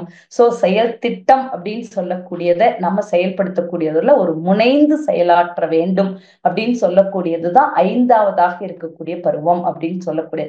நமக்கு என்ன, நம்ம தான் கத்துக்கிட்டோம், நம்ம நல்லா இருக்கோம் அப்படின்னு சொல்லி நம்மோட நிக்காம எல்லோரும் அந்த நிலை. ஏன்னா ஒரு விதை இருக்கு அப்படின்னு சொன்னா அந்த விதை தனக்குள்ளாக ஒரு மரம் அடங்கி இருக்கின்றது அப்படின்னு சொல்லக்கூடியதை விதையினால உணர்ந்து கொள்ள முடியுமா? உணர்ந்து கொள்ள முடியாது. ஆனா நாம நம்மகிட்ட இருக்கக்கூடிய அறிவினுடைய தன்மையினை நுட்பத்தினை உணர்ந்து அதை நல்ல முறையில நாமும் இன்புற்று மற்றவர்களையும் அதே இன்ப நிலைக்கு உயர்த்தக்கூடிய அளவிற்கு நமக்கு ஆற்றல் அடங்கி இருக்குது அப்படின்னு சொல்லக்கூடியதை நம்மளால புரிந்து கொள்ள முடியுது இல்ல இந்த பிரபஞ்சத்துல. அப்ப நம்மோடு மட்டும் இந்த ஒரு வாழ்க்கை அப்படின்னு சொல்லக்கூடியது முடிந்தராம நம்ம எல்லோருக்கும் நம்ம இந்த நிலைப்பாட்டினை உருவாக்குதல் அப்படின்னு சொல்லக்கூடியதுதான். நம்ம அந்த நிலையில அருட்தந்தை சொல்லக்கூடியது முனைந்து செயல்படும். அதுல கொஞ்சம் கூட சோர்வோ தளர்வோ இல்லாம எந்தெந்த வகையில என்னால செயல்பட முடியும் என்று சொல்லக்கூடிய முனைந்து செயலாற்றக்கூடிய பருவம் அப்படின்னு சொல்லக்கூடியதான் 5வதாக சொல்லக்கூடிய பருவம் அப்படின்னு சொல்லக்கூடியது. சோ இதுல நம்ம எங்க நம்மால என்ன பண்ண முடியும் என்று சொல்லக்கூடிய நிலையில கொஞ்சம் நம்ம சிந்தனை செய்தோம் அப்படின்னு சொன்னா அப்ப நிச்சயமா ஒரு உயர்வான வாழ்க்கை நாம் வாழ்ந்தோம், மற்றவருக்கும் வழிகாட்டினோம், நம்மால முடிந்ததை இந்த சமுதாயத்திற்கு செய்தோம் அப்படின்னு சொல்லக்கூடிய ஒரு நிறைவோடு என்னுடைய வாழ்க்கை ஒரு முழுமை நிலையினை அடையும். அத்தகைய ஒரு உயர்ந்த நிலையினை அனைவரும் பெற வேண்டும் என்ற ஒரு பேர் ஆர்வத்தோடு நீங்களும் உங்களுடைய குடும்ப உறுப்பினர்கள் அனைவரும் அருட்பேர் ஆற்றல் கருணையினால் உடல் நலம், நீலாயுள், நிறை செல்வம், உயர் புகழ், மெய்ஞானம் ஓங்கி வாழ வேண்டும் என வாழ்த்தி அருட்பேராற்றல் இரவும் பகலும் எல்லா நேரங்களிலும் எல்லா இடங்களிலும் எல்லா தொழில்களிலும் உறுதுணையாகவும் பாதுகாப்பாகவும் வழி நடத்துவதாகவும் அமையட்டும் என்று கூறி அனைவரையும் வாழ்த்தி நிறைவு செய்கின்றேன். வாழ்க வையகம், வாழ்க வையகம், வாழ்க வளமுடன். கேள்வி கேட்க விரும்ப அன்பர்கள் தங்களுடைய கைபேசிகளை தாங்களே அன்மியூட் செய்து கொண்டு கேள்விகளை மட்டும் சுருக்கமாக கேட்கும் பொழுது அது அனைவருக்கும் பயனுள்ளதாக அமையும் என்பதை தெரிவித்துக் கொண்டு முதல் அன்பராக வாழ்க வளமுடன். மாரிமுத்து, நீங்க ஐயா அம்மா பேசலாம். ஐயா அம்மா கிட்ட வாழ்க வளமுடன். வாழ்க வளமுடன். வாழ்க வளமுடன். வாழ்க வளமுடன். சொல்லுங்க ஐயா. ஒரு அருமையான ஒரு தலைப்புங்க. அந்த 5 பருவங்கள் சொல்றது எல்லா இதுலயும் நம்ம அந்த பருவத்துக்கு ஏற்ற மாதிரி ஆளுங்கள் நம்ம மாவட்டக்கலையை பயன்படுத்தோம்னா எந்த அளவுக்கு நம்ம மேல வரலாங்கிறத ரொம்ப ஆணித்தரமா சொல்லுங்க. நம்ம பல கேக்குதாம்மா? கேக்குதுங்க ஐயா, கேக்குது, சொல்லுங்க. நம்ம குழந்தைகளை அந்த மேல கொண்டு வந்தாலும் கூட நம்மளோட தவம் பண்ணி நம்ம பல வருஷம் இங்க இருந்த ஆசிரியர் இங்க இருந்தா கூட இன்னும் கூட நம்ம வீட்டு அன்பர்களை வீட்டுல இருக்கவங்களை நிலைக்கு கொண்டு வராத காரணம் என்னமா இருக்குங்க? அத நீங்க அப்படி ஒரு குறைவா முதல்ல எடுத்துக்காதீங்க ஐயா. அந்த மனதை முதல்ல மாத்துங்க. நம்மளோட குழந்தைங்க நம்ம குழந்தைங்க வீட்டுல இருக்கக்கூடியவங்க வரலையே அல்லது அதை புரிஞ்சுக்கலையே அப்படின்னு சொல்லக்கூடிய ஒரு மனதுல உங்களுக்கு குறையே வேண்டாம். நீங்க வந்திருப்பது உங்களுடைய மகிழ்ச்சி சொல்லக்கூடியது ஒவ்வொருத்தரத்திலையும் 16 வகையான காரணங்கள் வித்தியாசங்களை ஏற்படுத்தக்கூடியதுல புரியுதா? உங்களுக்கு வேணா அந்த 16 வகையான காரணங்கள்ல ஏதோ ஒண்ணுனால அவங்க வேறுபட்டு நிக்கலாம். ஆனா உங்களுடைய எண்ணத்துல மட்டும் ஒரே ஒரு உறுதி, அதோடு கூட இந்த மனவளக்கலையை அவங்க நல்ல முறையில கற்றுக்கொள்ளணும் அப்படின்னு சொல்லக்கூடிய அந்த எண்ணத்தை மட்டும் நீங்க நல்ல ஆழமா வலுப்படுத்திக்கிட்டே இருங்க. காலத்தால அவங்க நிச்சயமா வருவாங்க ஐயா. வரலையே அப்படின்னு சொல்ற மாதிரி நீங்க குறையாக நினைக்காதீங்க. குறையா நினைக்கலாமா? அந்த ஒரு ஆதங்கம் நம்ம கிட்ட இருக்கு. நம்ம ஒரு நல்ல ஒரு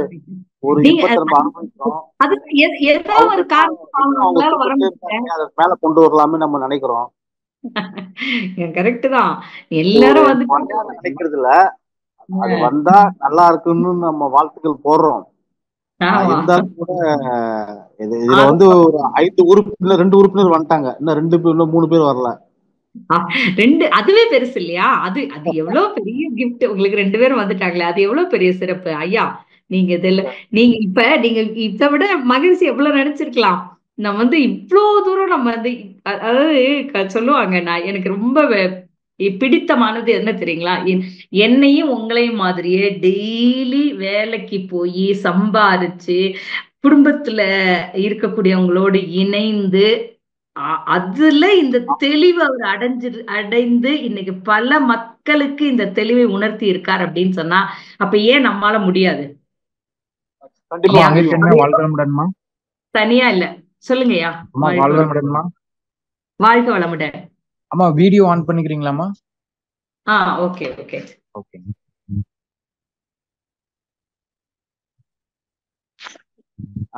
அதனால வந்து இப்ப என்னன்னா, உண்மையிலேயே உங்க ஸ்பீச் நிறைய வாட்டி கேட்டிருக்கேன். ரொம்ப ஒரு வாட்டி விதத்துல ஒரு தலைப்புல கொடுக்கும்போது இந்த இறைநிலையிலிருந்து நீங்க எந்த அளவுக்கு வேதாத்திரத்துல நீங்க ஆழமா போயிருக்கீங்க, அதை உள்வாங்கி மற்றவங்களுக்கு சொல்றீங்கன்றது ஒரு ரொம்ப ரொம்ப மகிழ்ச்சியாகவும் இருக்கு, சந்தோஷமா இருக்கு. பல இடங்கள்ல நீங்க பேசக்கூடிய அந்த இது எனக்கு என்னன்னா, நம்ம வந்து இந்த இதுல இருக்கிறோம். நம்ம காலையில 7 மணிக்கு வேலைக்கு போறோம், நைட்டு 7 மணிக்கு வரோம். ஸோ நான் ஒரு இருக்கிறேன்னா கூட நானே இந்த இதுல வந்து நிறைய பேர் நேரம் இல்லைன்ற, எங்க வீட்டுல இருக்க நேரம் இல்லை. நான் சொன்னேன், நான் காலைல 7 மணிக்கு போறேன் வேலைக்கு, நைட்டு 8 மணி தான் வரேன். ஆனா நான் 4 மணிக்கே எழுந்துச்சு எக்ஸசைஸ், காயகல்பம், மெடிடேஷன் இதெல்லாம் பண்ணிட்டு நைட்டுக்கு வந்து நான் வந்து இப்ப தவம் பண்ணிட்டு இருக்கேன். இது இத்தனை 1 வருஷம் 2 வருஷம் இல்ல, ஒரு 20 ஆண்டுகளா நான் பண்ணிட்டு இருக்கேன். இப்ப வந்து இதை வந்து பார்த்து ஒரு 2 பேர், எங்க அம்மா வந்தாங்க, அதோட எங்க தங்கச்சி வந்தாங்க, என்னுடைய மனைவியும் இந்த குழந்தைங்க மட்டும் நான் வரல. அதுதான் வந்து அவங்களுக்கு என்ன, அவங்களுக்கு அந்த இது அந்த அதாவது ரொம்ப கஷ்டப்படுறாங்க. இப்ப நாம பண்றதுனால நம்ம நல்லா இருக்கிறோம், பட் ஆனா புரியுது புரியுது, உங்களோட ஆதங்கம் புரியுதுங்கய்யா. வாழ்க வளமுடன். வேற அத ஏதாவது ஒரு ரீசன் அவங்களுள்ள இருக்கலாம், அந்த மாதிரி சொல்லக்கூடிய காரணங்கள் தான். அதனால அதுக்கு இன்னும் கொஞ்சம் நல்லா வாழ்த்துவோம். காலத்தால் தாங்க என் மலரும் உள்ள அவங்களுடைய பதிவு அந்த மாதிரி இருக்குன்னு தான் எடுத்துக்கணும், அவ்வளவுதான். ஆனா சொல்லிக்கிட்டே இருங்க, எறும்பு ஊற கல்லும் தேயும்.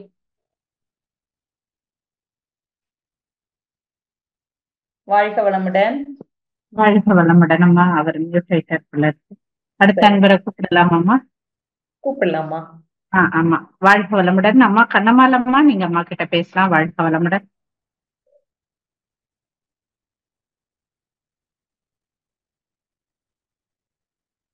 வாழ்க வளமுடன்.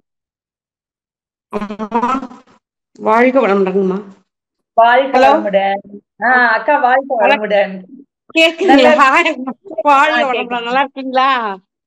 தெரிஞ்சுக்கிட்டேக்கா. நல்லா இருக்கேன். வாழ்க வளமுடன். வந்துட்டு வரோம், போயிட்டீங்க. ரொம்ப சிறப்பான உரைங்க. நல்ல உரை. 5 வழிமுறைகள் நல்லா இருந்துச்சுங்க. சரி, உங்ககிட்ட பேசணும்ட்டு நல்ல சிறப்பான உரைங்க. நல்லா சிந்திக்கவும் யோசிக்கவும் வேணும். சரி, நம்ம தான் எங்கேயோ நடக்கணும், அதுதான் ரொம்ப முக்கியம். கண்டிப்பாங்க. ஆமா, நாம தான் எங்கேயோ அறிவில் ஏமாந்துட்டு வந்து நான் இல்ல எப்பவுமே அறிவுக்கு அந்த ஒரு எண்ணம் இயல்புக்கா. நீங்க தெரிஞ்சுக்க நம்ம இன்னும் தெரிஞ்சுக்கலையே, அறியாமை அப்படிங்கிறது வளர்ந்துகிட்டே இருக்கும்னு சொல்லுவாங்க. அதனால அது ஒரு குறைபாடா நீங்க நினைக்காதீங்க. மனவளக்கலைக்கு வந்துட்டோம்ல, இதுவே ஒரு முழுமையான வாழ்வு அப்படிங்கிற விதத்துல நிச்சயம் உண்மையக்காது. வாழ்க வளமுடன். அது உங்ககிட்ட வாழ்த்துங்கன்னு சொன்னாங்களா? உங்களுக்கு வாழ்த்துக்கா அப்படின்னு வாழ்க வளமுடன் நீங்க போனதாக சொன்னாங்க. அப்புறம் பேசிக்கிறாங்க. வாழ்க வளமுடன். வாழ்க வளமுடன். நன்றி அம்மா. அடுத்ததாக கவிதா கோவிந்தராஜன் அம்மா, நீங்க அம்மா கிட்ட பேசு. வாழ்க வளமுடன் அம்மா. மனிதனாக பிறந்தும் மனிதனாக உணராத நிலை குழந்தை நிலைன்னு சொன்னா, அந்த குழந்தையே இல்லாம இருந்தா கடைசி வரலாம் தெரியாது இல்லம்மா மனிதனாக பிறந்திருக்கேன்னு. கடைசி வரைக்கும் தெரியாமே அப்படியெல்லாம் கிடையாதுங்க. வள்ளிய பிரசாந்தையா என்னம்மா? அம்மா அப்படியெல்லாம் கிடையாதுங்கம்மா. நீங்க இப்ப இப்ப நினைச்சீங்கன்னா கூட உங்களால மாற்றத்தினை ஏற்படுத்திக் கொள்ள முடியும். ஆ, கடைசி வரைக்கும் அப்படியே இருப்போம்லாம் வா, சொல்ல வா, முடியாது. பிரசாந்த் வா. இருக்காருவா. அறிவுக்கு ஆ, சொல்லுங்கம்மா. ஆமா, அறிவிற்கு அந்த நிலைப்பாடு உண்டுமா? அதனால நீங்க அப்படி நீங்க நினைக்காதீங்க, எடுத்துக்காதீங்க. உட்காரு பிரசாந்த். நான் இங்க எல்லாம் நல்லா போகுது. காணுமா வெளியே வேலையில போய்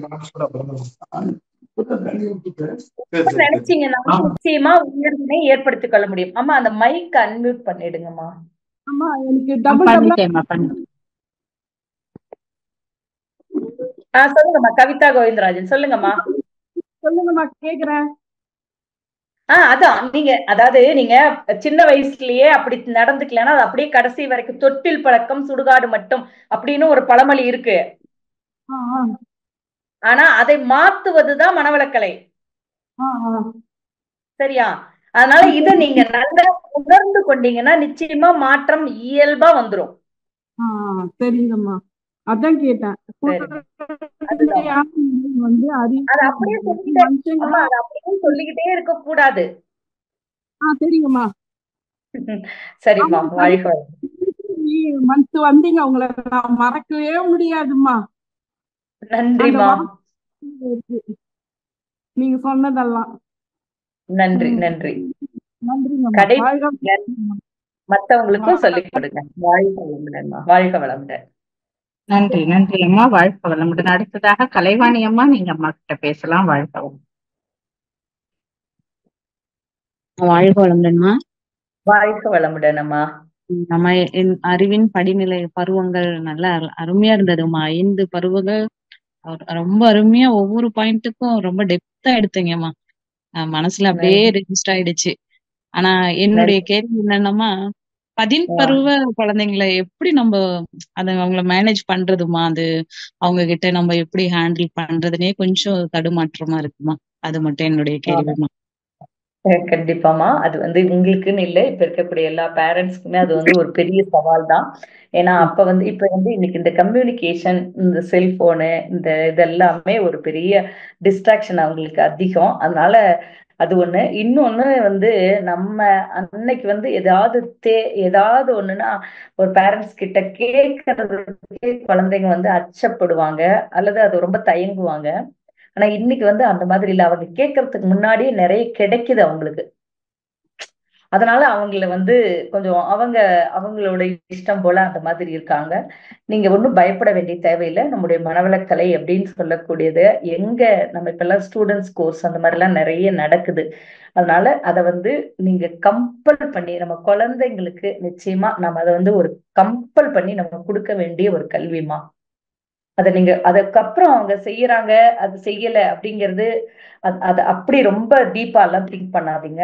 ஆனா ஒரு ஒரு ஒரு இடத்துல ஒரு 10 நாள் அப்படி ஒரு கோர்ஸ் அப்படின்னு சொன்னா கண்டிப்பா அந்த கோர்ஸ்க்கு அவங்கள அனுப்புங்க. அவங்களுக்குள்ளாக நிச்சயமா ஒரு மாற்றம் வருமா. உடனடியா வரல அப்படின்னு சொன்னாலும் கூட அது அவங்களுக்குள்ளாக கண்டிப்பா ஸ்டோர் ஆகும், பதிவாகும். அது காலத்தால கண்டிப்பா வெளியே வருமா. இப்படி ஒண்ணு கொடுக்கலன்னா அவங்களுக்கு தெரியாமையே போயிடும். முதல்ல கவிதா கோவிந்தராஜன் சொல்ற மாதிரி அப்புறம் கடைசி வரைக்கும் இப்படியே போயிடுமா. ஏன்னா அதை கொடுக்க வேண்டியதும் பேரண்ட்ஸ்னுடைய கடமை. நல்ல படிப்பு, நல்ல உணவு, நல்ல சூழ்நிலை, நல்ல அவங்களுக்கு என்ன அவுட்டிங், இந்த மாதிரிலாம் எப்படி எல்லாம் அவங்களுக்கு நீங்க பிளான் பண்ணி நீங்க கொடுக்குறீங்களோ அதே போல மனவளக்கலையும் கொஞ்சம் பிளான் பண்ணி, இப்ப எப்படி ஒரு ஸ்லோகம் அவங்க சொல்லுவாங்களா, சொல்ல மாட்டாங்க. ஒரு கோயில் போறது அப்படிங்கிறதோ, ஒரு வீட்டுல சாமி கும்பிடுறது அப்படிங்கிறதோ, அதை எப்படியாவது அவங்களுக்கு நம்ம சொல்லிக் கொடுக்கணும் அப்படிங்கிறதுக்காக என்னென்னலாம் யுக்திகள் கையாளுறீங்க, அந்த மாதிரி மனவளக்கலையும் சொல்லிக் கொடுக்கணும்ன்ற மாதிரி கொஞ்சம் அவங்களுக்கு ஒரு ஒரு சில யுக்திகளை பயன்படுத்தி இதையும் கொஞ்சம் கற்றுக் கொடுப்போம் முதல்ல. இது எதுவுமே இப்ப மேக்ஸ் மாதிரி தான். மேக்ஸ் முதல்ல போடும்போது கொஞ்சம் கஷ்டமா இருக்க மாதிரி இருக்கும். ஆனா அதன் பிறகு அதை பழகிட்டா, அதை நல்லா புரிஞ்சுக்கிட்டா அப்புறம் அதை விட அதுதான் உயர்வானதுங்கிறத எப்படி நம்ம ஒத்துக்கொள்கின்றோமோ அதே மாதிரிதாம்மா. அதனால அது ஒண்ணும் நீங்க பயப்பட வேண்டிய அவசியம் இல்லைம்மா.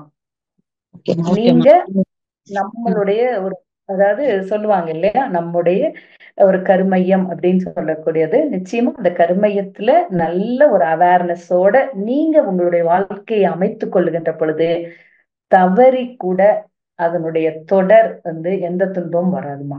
அது நான் நல்லா உணர்ந்திருக்கேன்மா. வாழ்க வளமுடன். ரொம்ப நன்றிம்மா. சம்மர் கேம்ப் போட்டிருக்கேம்மா. கண்டிப்பா. மே 2 பசங்களுக்கு போட்டிருக்கேன். அதுக்குள்ளார அந்த சேஞ்சஸ் எல்லாம் பார்க்கும்போது கொஞ்சம் மனசு கஷ்டமா இருந்தது. நல்ல அருமையான விளக்கம்மா. இந்த கருமைய தூய்மைன்னு சொல்லும்போது கண்ணு கலங்குதுமா. ரொம்ப அருமையா இருந்தது. என்னுடைய கேள்விக்கு ஆன்சர் கிடைச்சதுமா. கண்டிப்பாமா. அம்மா பேச்சிலேயே சொன்னாங்க அப்படியே மழை வாழ்த்தும் இரண்டொழுக்கு பண்பாடும் பசங்களுக்கு சொல்லி தரணும் அப்படின்னு. இப்பவும் நமக்கு அம்மா நல்ல ஒரு விளக்கம் கொடுத்தாங்க. நம்மளுடைய கருமைய தூய்மை அடையும் அவங்களுக்கு அப்படிங்கறத ரொம்ப சிறப்பா சொன்னீங்கம்மா. நன்றி நன்றி அம்மா. அடுத்ததாக விக்கி. ரொம்ப நன்றிமா. ரொம்ப நன்றிமா. வாழ்க வளமுடன்மா. அடுத்ததாக விக்கி, நீங்க அம்மா கிட்ட பேசலாம். வாழ்க வளமுடன். வாழ்க வளமுடன் அம்மா. அருள்நிதி பார்த்தசாரதி, பேராசிரியர் from Melbourne, Australia, Victoria sky meditation society. உங்களுடைய போட்டிருக்கனால நான் அப்படி கூப்பிட்டுட்டேன். பரவாயில்ல. அம்மா அவர்கள் அறிமுக வகுப்பு ஃபவுண்டேஷன் உங்ககிட்ட தான் எடுத்துக்கிட்டேன் 2005ஆம் ஆண்டு சிங்கப்பூர் மன்றத்துல. மிக்க மகிழ்ச்சி இன்றைக்கு உங்களுடைய உரையை கேட்டதற்கு. இன்னும் பல நாள் நினைந்து பார்த்தது உண்டு. அந்த ஃபவுண்டேஷன் கோர்ஸ் மறக்கவே முடியாது. அது ஒரு பசுமரத்தாணி போல இருக்கும். அந்த வகுப்பு எடுத்தது, ஒவ்வொரு சொல்லும், ஒவ்வொரு கவியும், ஒவ்வொரு உரையாடலும் வச்சுங்களேன். ஸோ அதுதான் ஒரு மாணவனை உயர்த்தக்கூடிய ஒரு வழி. மிக்க நன்றி அம்மா, மிக்க நன்றி. கேள்விகள் உங்களுடைய சிந்தனை உரை இப்ப அன்பர்கள் கேட்டதை ஒட்டி மனதுல தோன்றியது. அதாவது இப்ப எல்லாருக்குமே அவரவர்களுடைய சுற்றத்தார்கள், குடும்பத்தார்கள் வரல, இல்ல அவங்க எல்லாம் இப்படி பண்ணிட்டு இருக்காங்க, அப்படி பண்ணிட்டு இருக்காங்க, இப்படி வாழ்ந்துட்டு இருக்கிறாங்க அப்படின்னு நம்ம நினைக்கிறதே ஒரு எதிர்மறை எண்ணம் தானே. அது மாதிரி நினைக்க கூடாது அப்படின்னு சில நேரங்கள் நினைப்பேன். அதுதான் நான் சொன்னேன். இப்போ அந்த மாதிரி நீங்க ஒரு எதிர்மறையா பண்ணாதீங்க. என்னோட பையன் இருக்கான், அவனுக்கும் அவன் எல்லாமே தெரியும், ஆனா பண்றது இல்ல. பட் அது குறையா நினைக்கல. அதுக்கு பிறகு நான் கொஞ்சம் யோசிச்சேன் என்ன பண்ணணும் அப்படின்னு சொல்லிட்டு. நான் சொன்னேன் 5 days நீ அவனுக்கு 41 years, 5 days ஆலியார் கம்பல்சரி போகணும். ஏம்மா நான் இனிமேல் பயிற்சி எல்லாம் பண்றேன், உனக்கு என்ன பயிற்சி செய்யணும் அவ்வளவுதானே, இனிமேல் நான் பயிற்சி பண்றேன் அப்படின்னு சொன்னான். அப்ப நான் சொன்னேன், இல்லம்மா, இல்லடா தங்கம், உனக்கு படிப்பு, திருமணம், குழந்தைங்க என்னென்னலாம் கொடுக்கணுமோ அதை எங்களால எந்த அளவு முடியுமோ அந்த அளவுக்கு. அதே போல இதுவும் அம்மாவின் கட்டளை. போயிட்டு வரணும் 5 days ஆலியார். அப்ப அப்ப நம்ம என்ன செய்யணுமோ அதை நம்ம செஞ்சிட்டோம் இல்லையா. அப்ப என்னெல்லாம் நம்மளுக்கு செய்யணுமோ அப்ப இதையும் செஞ்சிட்டோம்னா அப்ப கண்டிப்பா அவங்களுக்குள்ளாக நல்ல மாற்றம் வரும் ஐயா. நிச்சயமா. அதாவது அவங்களுக்கு புரிதல் இல்லாம, அதாவது ஒரு ஆன்மீகம்னா மாதிரி ஒரு உணர்வு அவங்களுக்குள்ள ஏதாவது சமுதாயம் இருக்கக்கூடியது. பட் ஆனா நம்மளோடது அப்படி இல்லை, இது ஒரு வாழ்க்கை கல்வி அப்படிங்கிற புரிதல் அங்க போனாதான் வரும். அதனால அந்த மாதிரி சூழ்நிலையை ஏற்படுத்தி கொடுக்கணும்.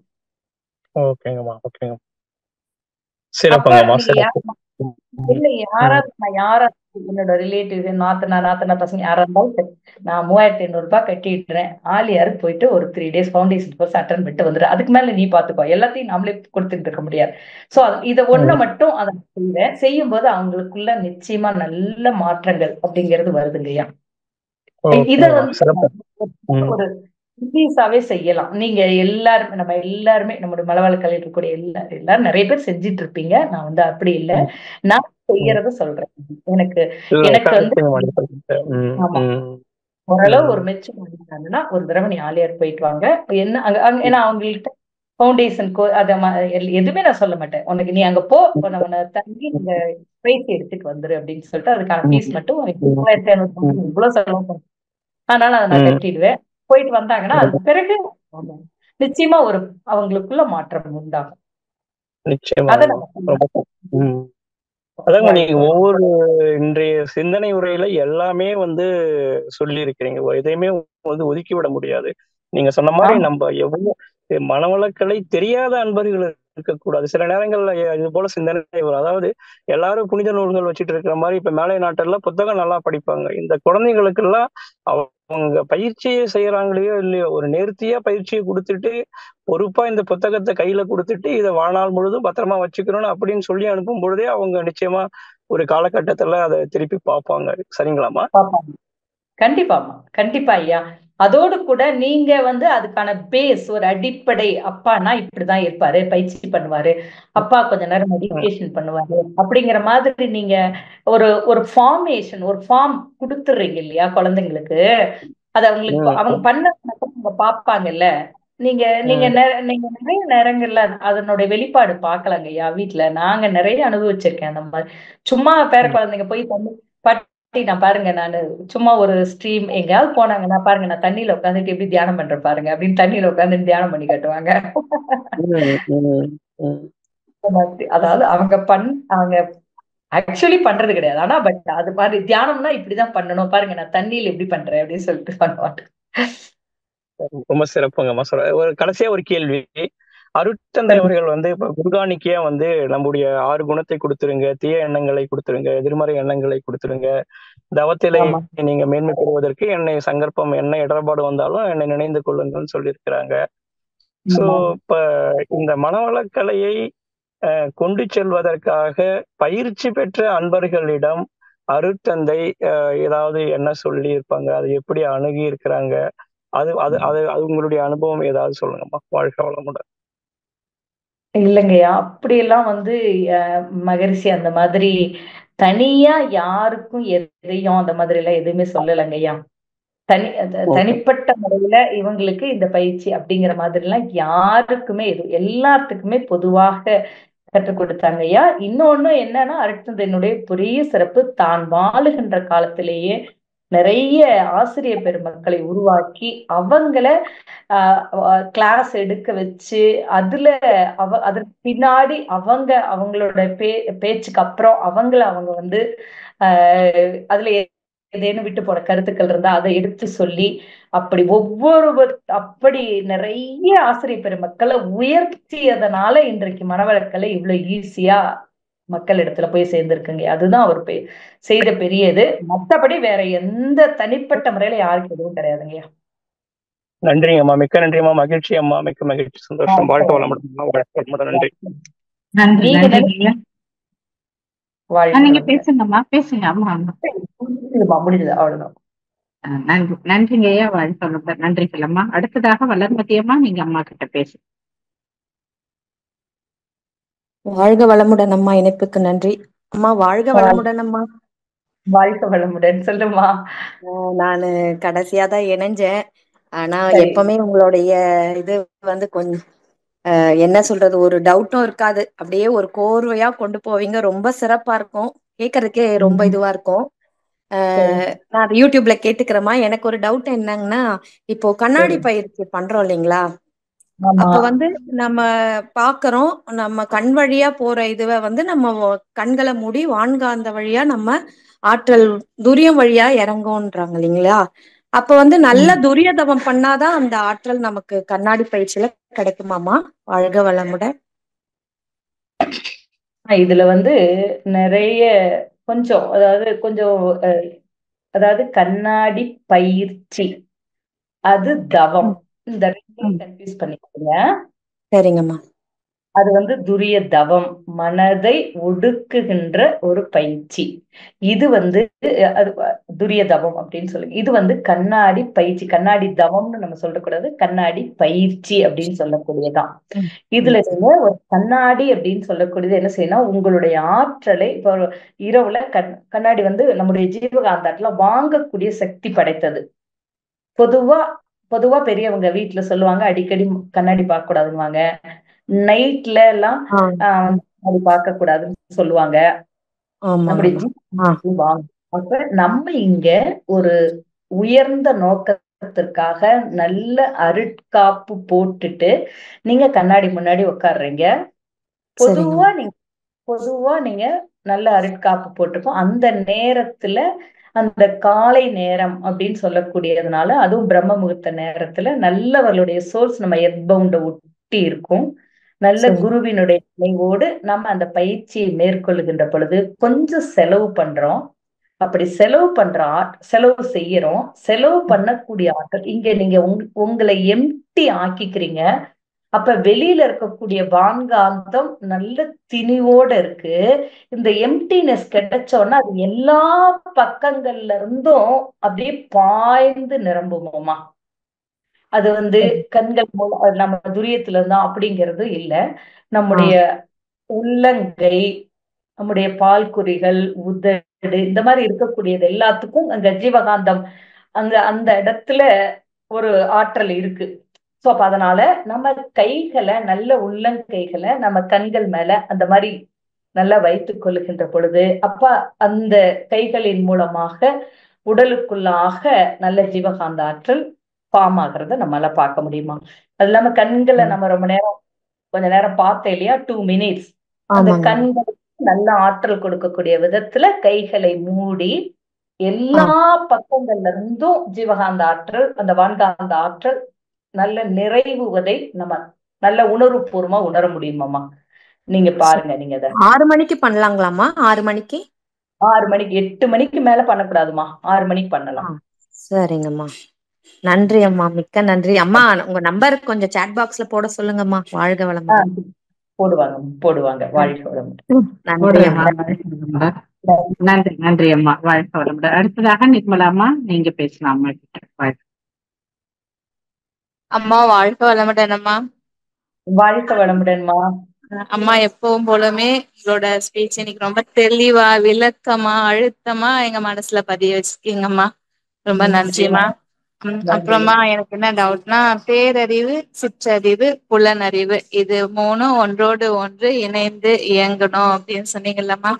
அது நம்ம ஒவ்வொரு செயல் செய்யும் போது இது எப்படிமா அதுல இது பண்ணிக்கிறது? ஆமா, அதாவது எப்படின்னு கேட்டீங்கன்னா, இப்ப நம்ம புலன் அறிவு, இப்ப சாப்பிடும்போது அந்த இப்ப ஒரு ரொம்ப ஈஸியா மகிழ் சொல்லுவாங்க. இப்ப நீங்க அளவுக்கு அதிகமாக சாப்பிடுவது ஒரு சமுதாயத்துக்கு இழைக்கக்கூடிய கேடு. புரியுதாமா நான் சொல்றது? 4 இட்லி சாப்பிடுறீங்க அப்படின்னா 1 இட்லி கம்மி பண்ணுங்க. அது இன்னொருவருக்கு உணவாக மாறும். உங்களுக்கு தேவை 3 இட்லியும் போதும்.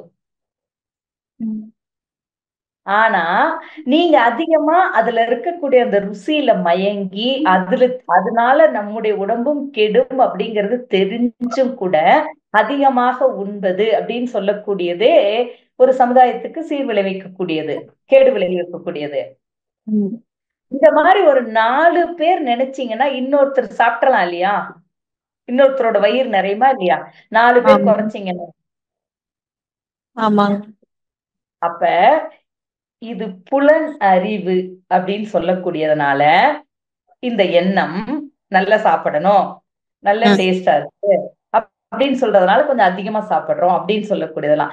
இத கொஞ்சம் இப்படி சிந்திக்கிறீங்க இல்லையா, கொஞ்சம் இந்த நிலையில இருந்து மாறி சிந்திக்கிறீங்கல்ல, இது மெய் அறிவு. இப்படி ஒவ்வொரு செயலையும் கொஞ்சம் சிந்திச்சு பார்த்து நீங்க செய்கின்ற பொழுது இப்ப அது ஒரு பெரிய ஒரு நன்மையை பலருக்கு ஏற்படுத்தக்கூடிய விதத்துல உங்களை கொண்டு நிக்க வைக்கும்.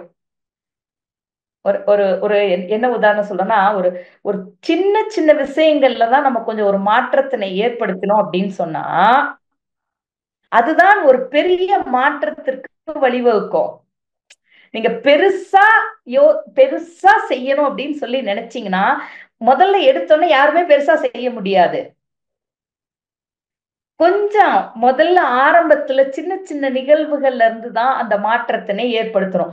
சொல்லுவாங்க இல்லையா, இப்ப நீங்க இப்ப காலையில எழுந்துக்கணும் அப்படின்னு சொல்லி நினைக்கிறீங்க அப்படின்னு சொன்னா எடுத்தவொடனே 4 மணிக்கு 4:30 மணிக்கு எழுந்துக்க முடியல அப்படின்னா முதல்ல 6 மணிக்கு எழுந்து பழக்கம் இருக்கா? முதல்ல 5:30 மணிக்கு எழுந்து பழங்க. அதுக்கப்புறம் கொஞ்சம் 5 மணிக்கு அப்படி கொஞ்சம் கொஞ்சமா கொஞ்சம் கொஞ்சமா. இப்ப இது இந்த இது இருந்தாதான், இந்த சிந்தனை திறன் இருந்தாதான் இந்த புலன் அறிவுல நீங்க மாற்றத்தினை கொண்டு வர முடியும். அப்ப இந்த நிலை இத ரெண்டுத்தையும் நீங்க நல்லா புரிஞ்சுக்கிட்டீங்க அப்படின்னு சொன்னா, அதுதான் சொன்னது குணநல பேரு அப்படின்னு சொல்லக்கூடியது. இந்த மாற்றம் உங்களுக்குள்ளாக ஒரு நல்ல ஒரு பதிவினை உருவாக்கிடும். அப்ப அது ஆட்டோமேட்டிக்கா நீங்க நீங்க எதுவுமே எந்த எஃபர்ட்டும் போடவே தேவையில்லை. அது உங்களை பேரறிவு அப்படின்னு சொல்லக்கூடிய நிலைக்கு, உயர்ந்த நிலைக்கு கொண்டு போய் விட்டுடும். ஏதேனும் சின்ன சின்ன பிரச்சனைகள் நிகழ்வுகள் அந்த மாதிரி எல்லாம் நடந்தாலும் கூட இது ஒரு பெரிய இதுவே இல்லை. நான் விரிந்து நின்று அந்த நோக்கக்கூடிய ஒரு பார்வை அப்படின்னு சொல்லக்கூடியது இயல்பா மலர்ந்து போகுமம்மா. கொஞ்சம் அத கொஞ்சம் நீங்களா உங்களுடைய ஆராய்ச்சிக்கு கொஞ்சம் அதை எடுத்துக்கோங்க. இந்த 3த்தையும் மைண்ட்ல எடுத்துக்கோங்க. எடுத்துட்டு கொஞ்சம் நீங்களே கொஞ்சம் ஆராய்ச்சி பண்ணி பண்ணி பாருங்க. பார்க்கும்போது உங்களுக்கு இன்னும் நல்ல தெளிவா புரியுமாமா. சரிங்கம்மா. நீங்க சொன்ன அந்த ஒரு கவி, ஐயாவோட கவி, இல்லாதது இருந்தது என் பெண்ணாது மௌனமாய் அப்படின்ற ஒரு கவியை நீங்க சொன்னதுல இருந்து எனக்கு நிறைய புரிதல் வந்திருக்குங்கம்மா. அதுக்கு எப்பவுமே நான் உங்களை நினைச்சுட்டு இருக்கேங்கம்மா. அதே மாதிரிதாம்மா இந்த கவி கூட ரொம்ப ரொம்ப ரொம்ப அப்பா நான் நிறைய நேரம் நான் இந்த கவியை நினைச்சு வியந்திருக்கேன். இந்த 3ம் அந்த வார்த்தைகள் பாருங்க, இம்மூன்றும் பிறழாது ஒன்றோடு ஒன்று இணைந்து இயங்கும் சீரமைப்பின் அளவு ஒக்க சிந்தைக்கும் உடலுக்கும் சிறப்பு உண்டாம் இனிமையும் அமைதியும் உள வாழ்வாகும். ரொம்ப 4 லைன் தான், ஆனா ரொம்ப பவர்ஃபுல்லான லைன்ஸ்மா. வாழ்க வளமுடன். வாழ்க வளமுடன்மா. தேங்க்யூமா. நன்றிமா. நன்றி நன்றி அம்மா. சிற்றறிவுக்கும் பேரறிவுக்கும் ஒரு சிறப்பான விளக்கம் அம்மா. எல்லாருமே சட்டுன்னு புரிஞ்சுக்கிற இட்லி இதை வச்சு அந்த அளவு குறைச்சிக்கிட்டாலே நம்ம பேரறிவுக்கு போகலாம் அப்படிங்கறது ரொம்ப சிறப்பு. நன்றி அம்மா. வாழ்க வளமுடன். அடுத்ததாக மாரிமுத்து அம்மா, நீங்க அம்மா கிட்ட பேசலாம். வாழ்க வளமுடன். அம்மா வாழ்க வளமுடன். வாழ்க வளமுடன். அம்மா இப்ப நம்ம பையனை நீ சொன்னீங்க, ஒரு ஐயா கேட்கணும்னு சொன்னீங்க. இப்ப நம்ம ஒரு நம்முடைய சிஸ்டத்துல கொண்டு வந்தா அவங்க நம்முடைய இதெல்லாம் வரும். இந்த மகனை நான் கம்பல்சரியா நான் கூட்டிட்டு போயிட்டு காய்கள் பண்ணியாச்சு. கண்டிப்பா. அதான் நீங்க வழி சொல்றீங்க, கம்பல் பண்ணி நான் கூட்டு போனேன்னு. ஐயா உங்க வாய்ஸ் பிரேக் ஆகுது. அவங்க உளமாற உங்க வாய்ஸ் விட்டு விட்டு கேக்குது. என்னுடைய பையனை நான் கம்பல் பண்ணி காய்கள் கூப்பிட்டு போறான். அவரும் வராது. சரி அப்பா சொல்றாங்கன்றதுக்காக வராது.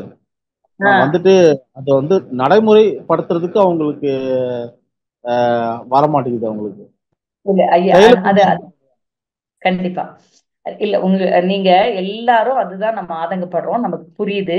அதாவது இன்னொன்னு என்னன்னா, நம்ம எல்லாரும் எல்லா பேரண்ட்ஸுமே நம்ம படிக்கல, அதனால அந்த குழந்தைங்க நல்லா படிக்கட்டுமே அப்படின்னு சொல்லி நம்ம நினைக்கிறோம் இல்லையா?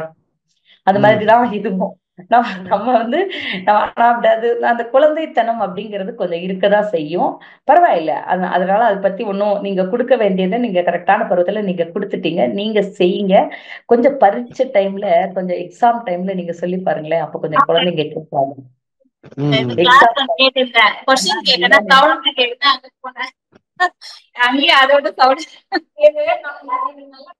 குழந்தைங்கிட்ட நீங்க எக்ஸாம் டைம்ல கொஞ்சம் சொல்லி பாருங்க. ஏன்னா என்னோட குழந்தைங்க சொல்லுவாங்க, எக்ஸாம் அவங்க எக்ஸாம் எழுத போறாங்கன்னா, நீ 10ல இருந்து 1 மணி வரைக்கும் நீ எந்த வேலையும் பண்ணக்கூடாதுமா, எங்களை வாழ்த்திக்கிட்டே இருக்கணும் அப்படின்னு சொல்லுவாங்க. நான் சொல்லுவேன், ஏன்னா நீ பரீட்சை எழுதுறதுக்கு நான் ஏன்டா வாழ்த்தணும் அப்படின்னு சொல்லிட்டு, ஆமா நீங்க வாழ்த்திக்கிட்டே இருந்தீங்கன்னா எங்களுக்கு நாங்க நல்ல எக்ஸாம் எழுதுவோம் அப்படின்னு சொல்லுவாங்க. அது பரீட்சை அன்னைக்கு. ஆனால் நீங்க அந்த பரீட்சை அன்னைக்கு நீங்க சொல்லி பாருங்க, கண்டிப்பா கேட்பாங்க. டே நீ இன்னைக்கு எக்ஸாம் எழுத பாரு, நல்லா கொஞ்சம் காயகல்பம் பண்ணிட்டு போய் பாரு, நல்ல டிஃபரன்ஸ் தெரியும் அப்படின்னு சொல்லிட்டு, அப்படி கொஞ்சம் ஏதாவது ஒரு ஸ்பூன் ஃபீடிங் மாதிரி, ரொம்ப கம்பல் பண்ணாதீங்க. கொஞ்சம் ஆனாலும் எடுத்து கொஞ்சம் சொல்றத சொல்லலாம். வாழ்க வளமுடன். வாழ்க வளமுடன் ஐயா. அடுத்ததாக ரியோமி 2302 பேரை சொல்லிட்டு அவங்கள்ட்ட பேசுங்க. வாழ்க வளமுடன். அம்மா வாழ்க வளமுடன். என் பெயர் தமிழ்ச்செல்வி அம்மா. நன்றிம்மா. சொல்லுங்கம்மா. ஆசிரியரா இருக்கேங்கம்மா. ஆனா தவம் விடாம செய்யறேன். உங்க ஸ்பீச் கேட்டோன்னே அறிவில் இவ்வளவு உயர்வு இருக்குன்றது இவ்வளவு விரிவா நான் இதுவரையும் கேட்டதே இல்லைங்கம்மா. ரொம்ப சந்தோஷமா இருக்கு, மகிழ்ச்சியா இருக்கேங்கம்மா. இன்னைக்கு அறிவை இவ்வளவு தூரம் விரிவா என்னால விரிச்சு கூட நம்ம படிச்சாலும் சொல்ல முடியாது, அந்த அளவுக்கு இருந்தது. ரொம்ப நன்றி அம்மா. ரெண்டாவது, இந்த மௌனம் அப்படிங்கிறது, நான் தனியா இருக்கேங்கம்மா. மௌனம் அப்படிங்கிறது இருக்கு. இருந்தாலும் மௌனத்துல இருக்கும்போது நிறைய எண்ணங்கள் அப்படியே குவியுது. அது அடுத்தவர்களுடைய எண்ண சிதறலா இல்ல என்னோடதே அப்படி சேருமா அப்படிங்கிறது எனக்கு தெரியலைங்கம்மா. அதுக்கு கொஞ்சம் பதில் சொல்லுங்க. ஆமா, அடுத்தவங்களோடதெல்லாம் இல்ல, எல்லாமே உங்களுக்குள்ள பதிவாகி இருக்கிறதா வெளியில வருது மௌனத்துல. அதனால நீங்க அதை சரியாவும் நினைக்காதீங்க. கொஞ்சம் நாள் பட ஆட்டோமேட்டிக்கா அது கண்ட்ரோலுக்கு வந்துருமா. முதல்ல இருக்கிறதெல்லாம் வெளியில வரும். வெளியில வந்துருச்சுன்னா அதுக்கப்புறம் என்ன இருக்கு? ஒண்ணுமே இருக்காது. அதுக்கப்புறம் நீங்க நல்லா ஆழ்ந்து அந்த நிலையில அறிவோடு நிற்கக்கூடிய நிலைப்பாடு உங்களுக்கு வந்துருமாமா. அதனால அதை பத்தி ஒண்ணும் நீங்க நினைக்க வேண்டாம். நல்லா தொடர்ந்து செய்யுங்க. சரிங்கம்மா. அதுதான் குழப்பமாவே இருக்கு. இப்ப பிறருடைய எண்ணங்கள் நம்ம நினைச்சது பார்த்தா யாரோ ஒருத்தர் சொல்ற மாதிரியும் இருக்கும், கிளாஸ்ல அவங்க சொல்ற மாதிரியும் இருக்குது. அது போல எண்ணங்கள் பிரதிபலிக்குமா அப்படிங்கிறது எனக்கு ஒரு சந்தேகம். அதனாலதான் எண்ணங்கள், அதாவது பிரதிபலிப்பு அப்படிங்கிறது என்ன இப்ப உங்க மனசுல இருக்கோ அதுதான். இப்ப நான் என்னோட பேரன் பேர் சர்வச்செழியன் சொல்றேன். இப்ப உங்களால முடியுதா? இல்ல. மாம்பழம், ஆழ்வார், அருட்தந்தை, இதெல்லாம் பிரதிபலிக்கிறீங்களா இல்லையா? ஆமாங்க மேடம்.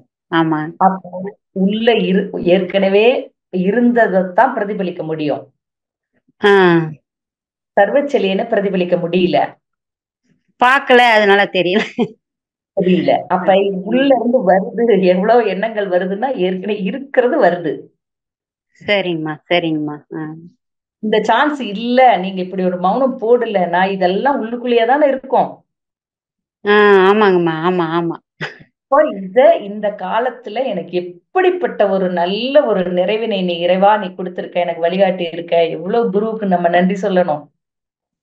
ஆமாங்கம்மா. நன்றி அம்மா. நன்றி அம்மா, ரொம்ப நன்றி. உங்க விளக்கத்துக்கு ரொம்ப ரொம்ப நன்றிம்மா. வாழ்க. நன்றி நன்றி அம்மா. நன்றி அம்மா. ரொம்ப சிறப்பான ஒரு பதில்மா. எல்லாருடைய கேள்விகளுக்கும் அவங்களுக்கு நல்ல மனசுல பதிகிற மாதிரி நல்ல சிறப்பான பதில்கள் அம்மா. நன்றி நன்றி அம்மா. நிறைவு செய்து கொள்ளலாமா அம்மா? நிறைவு செய்து கொள்ளலாமா? வாழ்க வளமுடன். வாழ்க வளமுடன் அம்மா. சொல்லுங்கம்மா.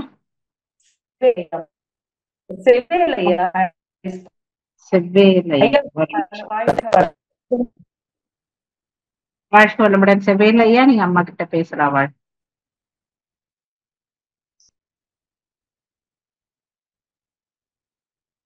செவ்வேலையா, நீங்க மைக்க டச் பண்ணிட்டு அம்மாட்ட பேச. வாழ்க வளமுடன் அம்மா. ரொம்ப மகிழ்ச்சி அம்மா, ரொம்ப சிறப்பாக இருந்தது. நம்ம கணவன் மனைவி கூட ஒய்ஃபும் அந்த பயிற்சியில இந்த ஆசிரியர் வரைக்கும் வந்திருக்காங்க. நானும் பிளஸ் பண்ணி ரொம்ப மகிழ்ச்சியால ஒரு 10 வருஷம் பிளஸ் பண்ணி வந்திருக்காங்க. இந்த கணவன் மனைவி உறவுன்றது ரொம்ப இருக்குமா. நம்ம மனைவி என்ன பண்றாங்க, பழையசுலாம் நினைச்சுக்கிட்டு அதை பழசுலாம் நினைக்காதம்மா, நல்லது இல்லைன்னு சொல்றேன், அதனால நம்மளுக்கு எதுவும் அதனால ஒரு புரோசனம் கிடையாதுமா. நம்ம இருக்கிறத இனிமேட்டு நம்ம செய்யறாங்க. ஆனா தவம் செய்யறதுல எப்பாவது ஒரு டைம் செய்யறாங்க, உடற்பயிற்சி பயிற்சி செய்யறாங்க. அந்த பழைய கதையை எடுத்துட்டு அவங்க அப்செட் ஆகி ரொம்ப மனசு கஷ்டப்படுறாங்க. அதனால நம்மளுக்கு எதனா பெனிஃபிட் இருக்காமான்னு கேட்டேன். நான் ஒரு சின்ன இதுதான், நான் பையனுடைய மார்க் லிஸ்ட்டை என்னுடைய உறவினர்களுக்கு உதவிக்கு வேண்டி அனுப்பிச்சேன். என்னை கேட்காத ஏன் அனுப்பிச்சேன்னு கேட்டாங்க. நான் இல்லைம்மா, நான் ஏதாவது யார் மூலியமாவும் உதவி கிடைச்சா நம்மளுக்கு நல்லதுதானம்மான்னு சொன்னேன். அதை அவங்களுக்கு மனசு கஷ்டப்படுதுமா. என்னை கேட்காத ஏன் அனுப்பிச்சேன்னு சொல்லி கஷ்டப்படுது. அவங்களுக்கு நம்ம இன்னும் எப்படிமா நல்வழிப்படுத்தலாமா? ஐயா ஒரு ஒரு ஒரு அறுத்ததை இல்லை, எல்லாத்துக்கும் சொன்னதான் சொல்லுவாங்க இல்லையா, ஒரு நல்ல மனைவி அப்படின்னா வாழ்நாள் முழுக்க சந்தோஷப்படலாம். ஒரு சப்போஸ் நம்ம கொஞ்சம் இல்லை, அந்த ஒரு லைஃப் பார்ட்னர் சரியா இல்லைன்னா அவை உன்னை வாழ்நாள் உன்னை சிந்தனைவாதி ஆக்குகிறாள். நீங்க இன்னும் நல்லா மேம்படுறதுக்கு பண்படுறதுக்கு அவங்க ஒரு காரணமா இருக்காங்க. அப்படிதான் நம்ம அது ஒரு பாசிட்டிவ் அப்ரோச்சோட தான் நம்ம எடுத்துக்கொள்ளணும். அதனால அதை வந்து ஒரு குறையா அந்த மாதிரி எடுத்துக்காதீங்க. சரி, இப்ப அதுக்கு வந்து இம்மிடியட் சொல்யூஷன் அப்படிங்கிற மாதிரி, சரி இனிமேல் வந்து நான் அந்த மாதிரி கேட்காம செய்யல அப்படிங்கிற மாதிரி, ஏன்னா ஒரு சின்ன எதிர்பார்ப்பு தானே அவங்களுக்கு. அதை வந்து கொஞ்சம் நீங்க அதை கொஞ்சம் சரிப்படுத்திடுங்கய்யா. வேற என்ன செய்ய முடியும்? ஆமா, இல்ல நான் காலையிலயும் நான் தவம் பண்ணி எனக்கு ரொம்ப மனசு, ஏன்னா அவங்க மனசுல கஷ்டப்பட்டா கூட நம்மளுக்கு நம்ம வேலை செய்யற இடத்த ரொம்ப பிரச்சனைகள் வருது. அதனால என்ன பண்ணேன், காலைல தவம் பண்ணி அவங்களை நினைச்சு வாழ்த்தினேன். அப்புறம் திரும்பி வந்து அவங்க என்கிட்ட போயிட்டு போன்லயே பேசக்கூடாதுன்னு சொல்லிட்டாங்க. அப்புறம் நான் திரும்பி பையன்கிட்ட போன் லீவ் இருந்தான், அவங்ககிட்ட போன்ல கொடுத்து அம்மாட்ட கொடுப்பான்னு நான் சொன்னேன். அப்புறம் நம்ம அருட்காப்பு மட்டும் நான் சொல்லிட்டு அப்புறம் நான் வச்சுட்டோமா. அப்புறம் கொஞ்சமா பேசுறாங்க, கோபம் ரொம்ப அதிகமா இருக்கு. அப்புறம் நான் என்ன பண்ணிட்டு சரி ஆசிரியர்களை கேட்டு தெரிஞ்சுக்கலான்னு சொல்லிட்டு நான் விட்டுட்டேம்மா. இதாம்மா செஞ்சேன். இன்னொன்னு கொஞ்சம் கேப் கொடுங்க. அதாவது எப்பவுமே நீங்க சொல்லுவாங்கன்னா அவங்களுக்கு கொஞ்சம் யோசிக்கிறதுக்கு டைம் கொடுங்க கொஞ்சம். சரி, ஏதோ நம்ம அவரு பண்ணிட்டாரு இப்பதான் சொல்றாருல்ல அப்படிங்கிற மாதிரி கொஞ்சம் அவங்களுக்கும் சிந்திக்கிற டைம் கொடுங்க. மேலும் மேலும் சரி அவங்க தப்பு நம்ம வந்து நம்ம பேசலாம் அப்படின்ற மாதிரி இல்லாம அது கொஞ்சம் அவங்களுடைய சூழ்நிலையை பொறுத்து நீங்க கொஞ்சம் பாத்துக்கோங்க. பட் மகரி சொல்ல பார்ட்னரை வந்து எதிர்த்துக்கிட்டோ அல்லது அவங்களை கொஞ்சம் அவங்களையும் ஒரு நல்ல எப்படி இருந்தாலும் சரி, நம்ம வந்து ஒரு தேர் இழுக்கிறோம்னா எல்லாரும் சேர்ந்து இழுத்தாதாங்க முடியும். அதனால நம்ம அந்த ஒரு கருத்தோட தான் நம்முடைய வாழ்க்கையை கொண்டு போகணும். சரி, ஓகே, நல்லபடியா இருந்திருந்தா நமக்கு எந்த இதுவும் இல்ல. சரி, ஏதோ நம்முடைய பதிவு பட்டவங்க இருக்காங்க, பரவாயில்ல, அதனால அதையும் குறையில்லை. நம்ம அது வந்து இதாவே நினைக்க கூடாது. நம்மளால முடியும், அவங்களையும் சேர்த்து இந்த ஒரு வாழ்க்கைங்கிறத ஒரு வெற்றியா அமைத்துக் கொள்ளக்கூடிய அளவுக்கு எனக்கு கையில நல்ல மனவளக்கலை இருக்கு, அதனால என்னால முடியும் அப்படின்னு சொல்ற மாதிரி நல்ல தன்மையோட நீங்க வாழ்க்கையை எடுத்துக்கோங்க. அதுல கண்டிப்பா இன்னும் கொஞ்ச நாள்ல நீங்களே சொல்லுவீங்க பாருங்க, நல்லா மாறிட்டாங்கம்மான்னு சொல்லிட்டு. வாழ்க வளமுடன். வாழ்க, ரொம்ப சிறப்புமா, மிக்க மகிழ்ச்சி. வாழ்க வளமுடன் அம்மா.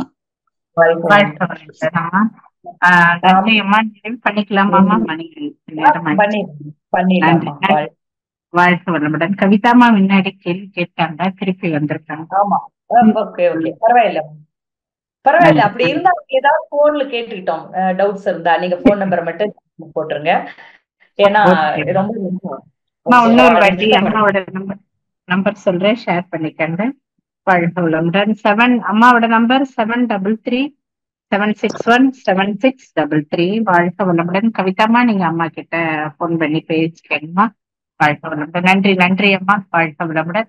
நம் கடமை அறவாழ்வின் நாட்டத்தே சிறக்கட்டும்.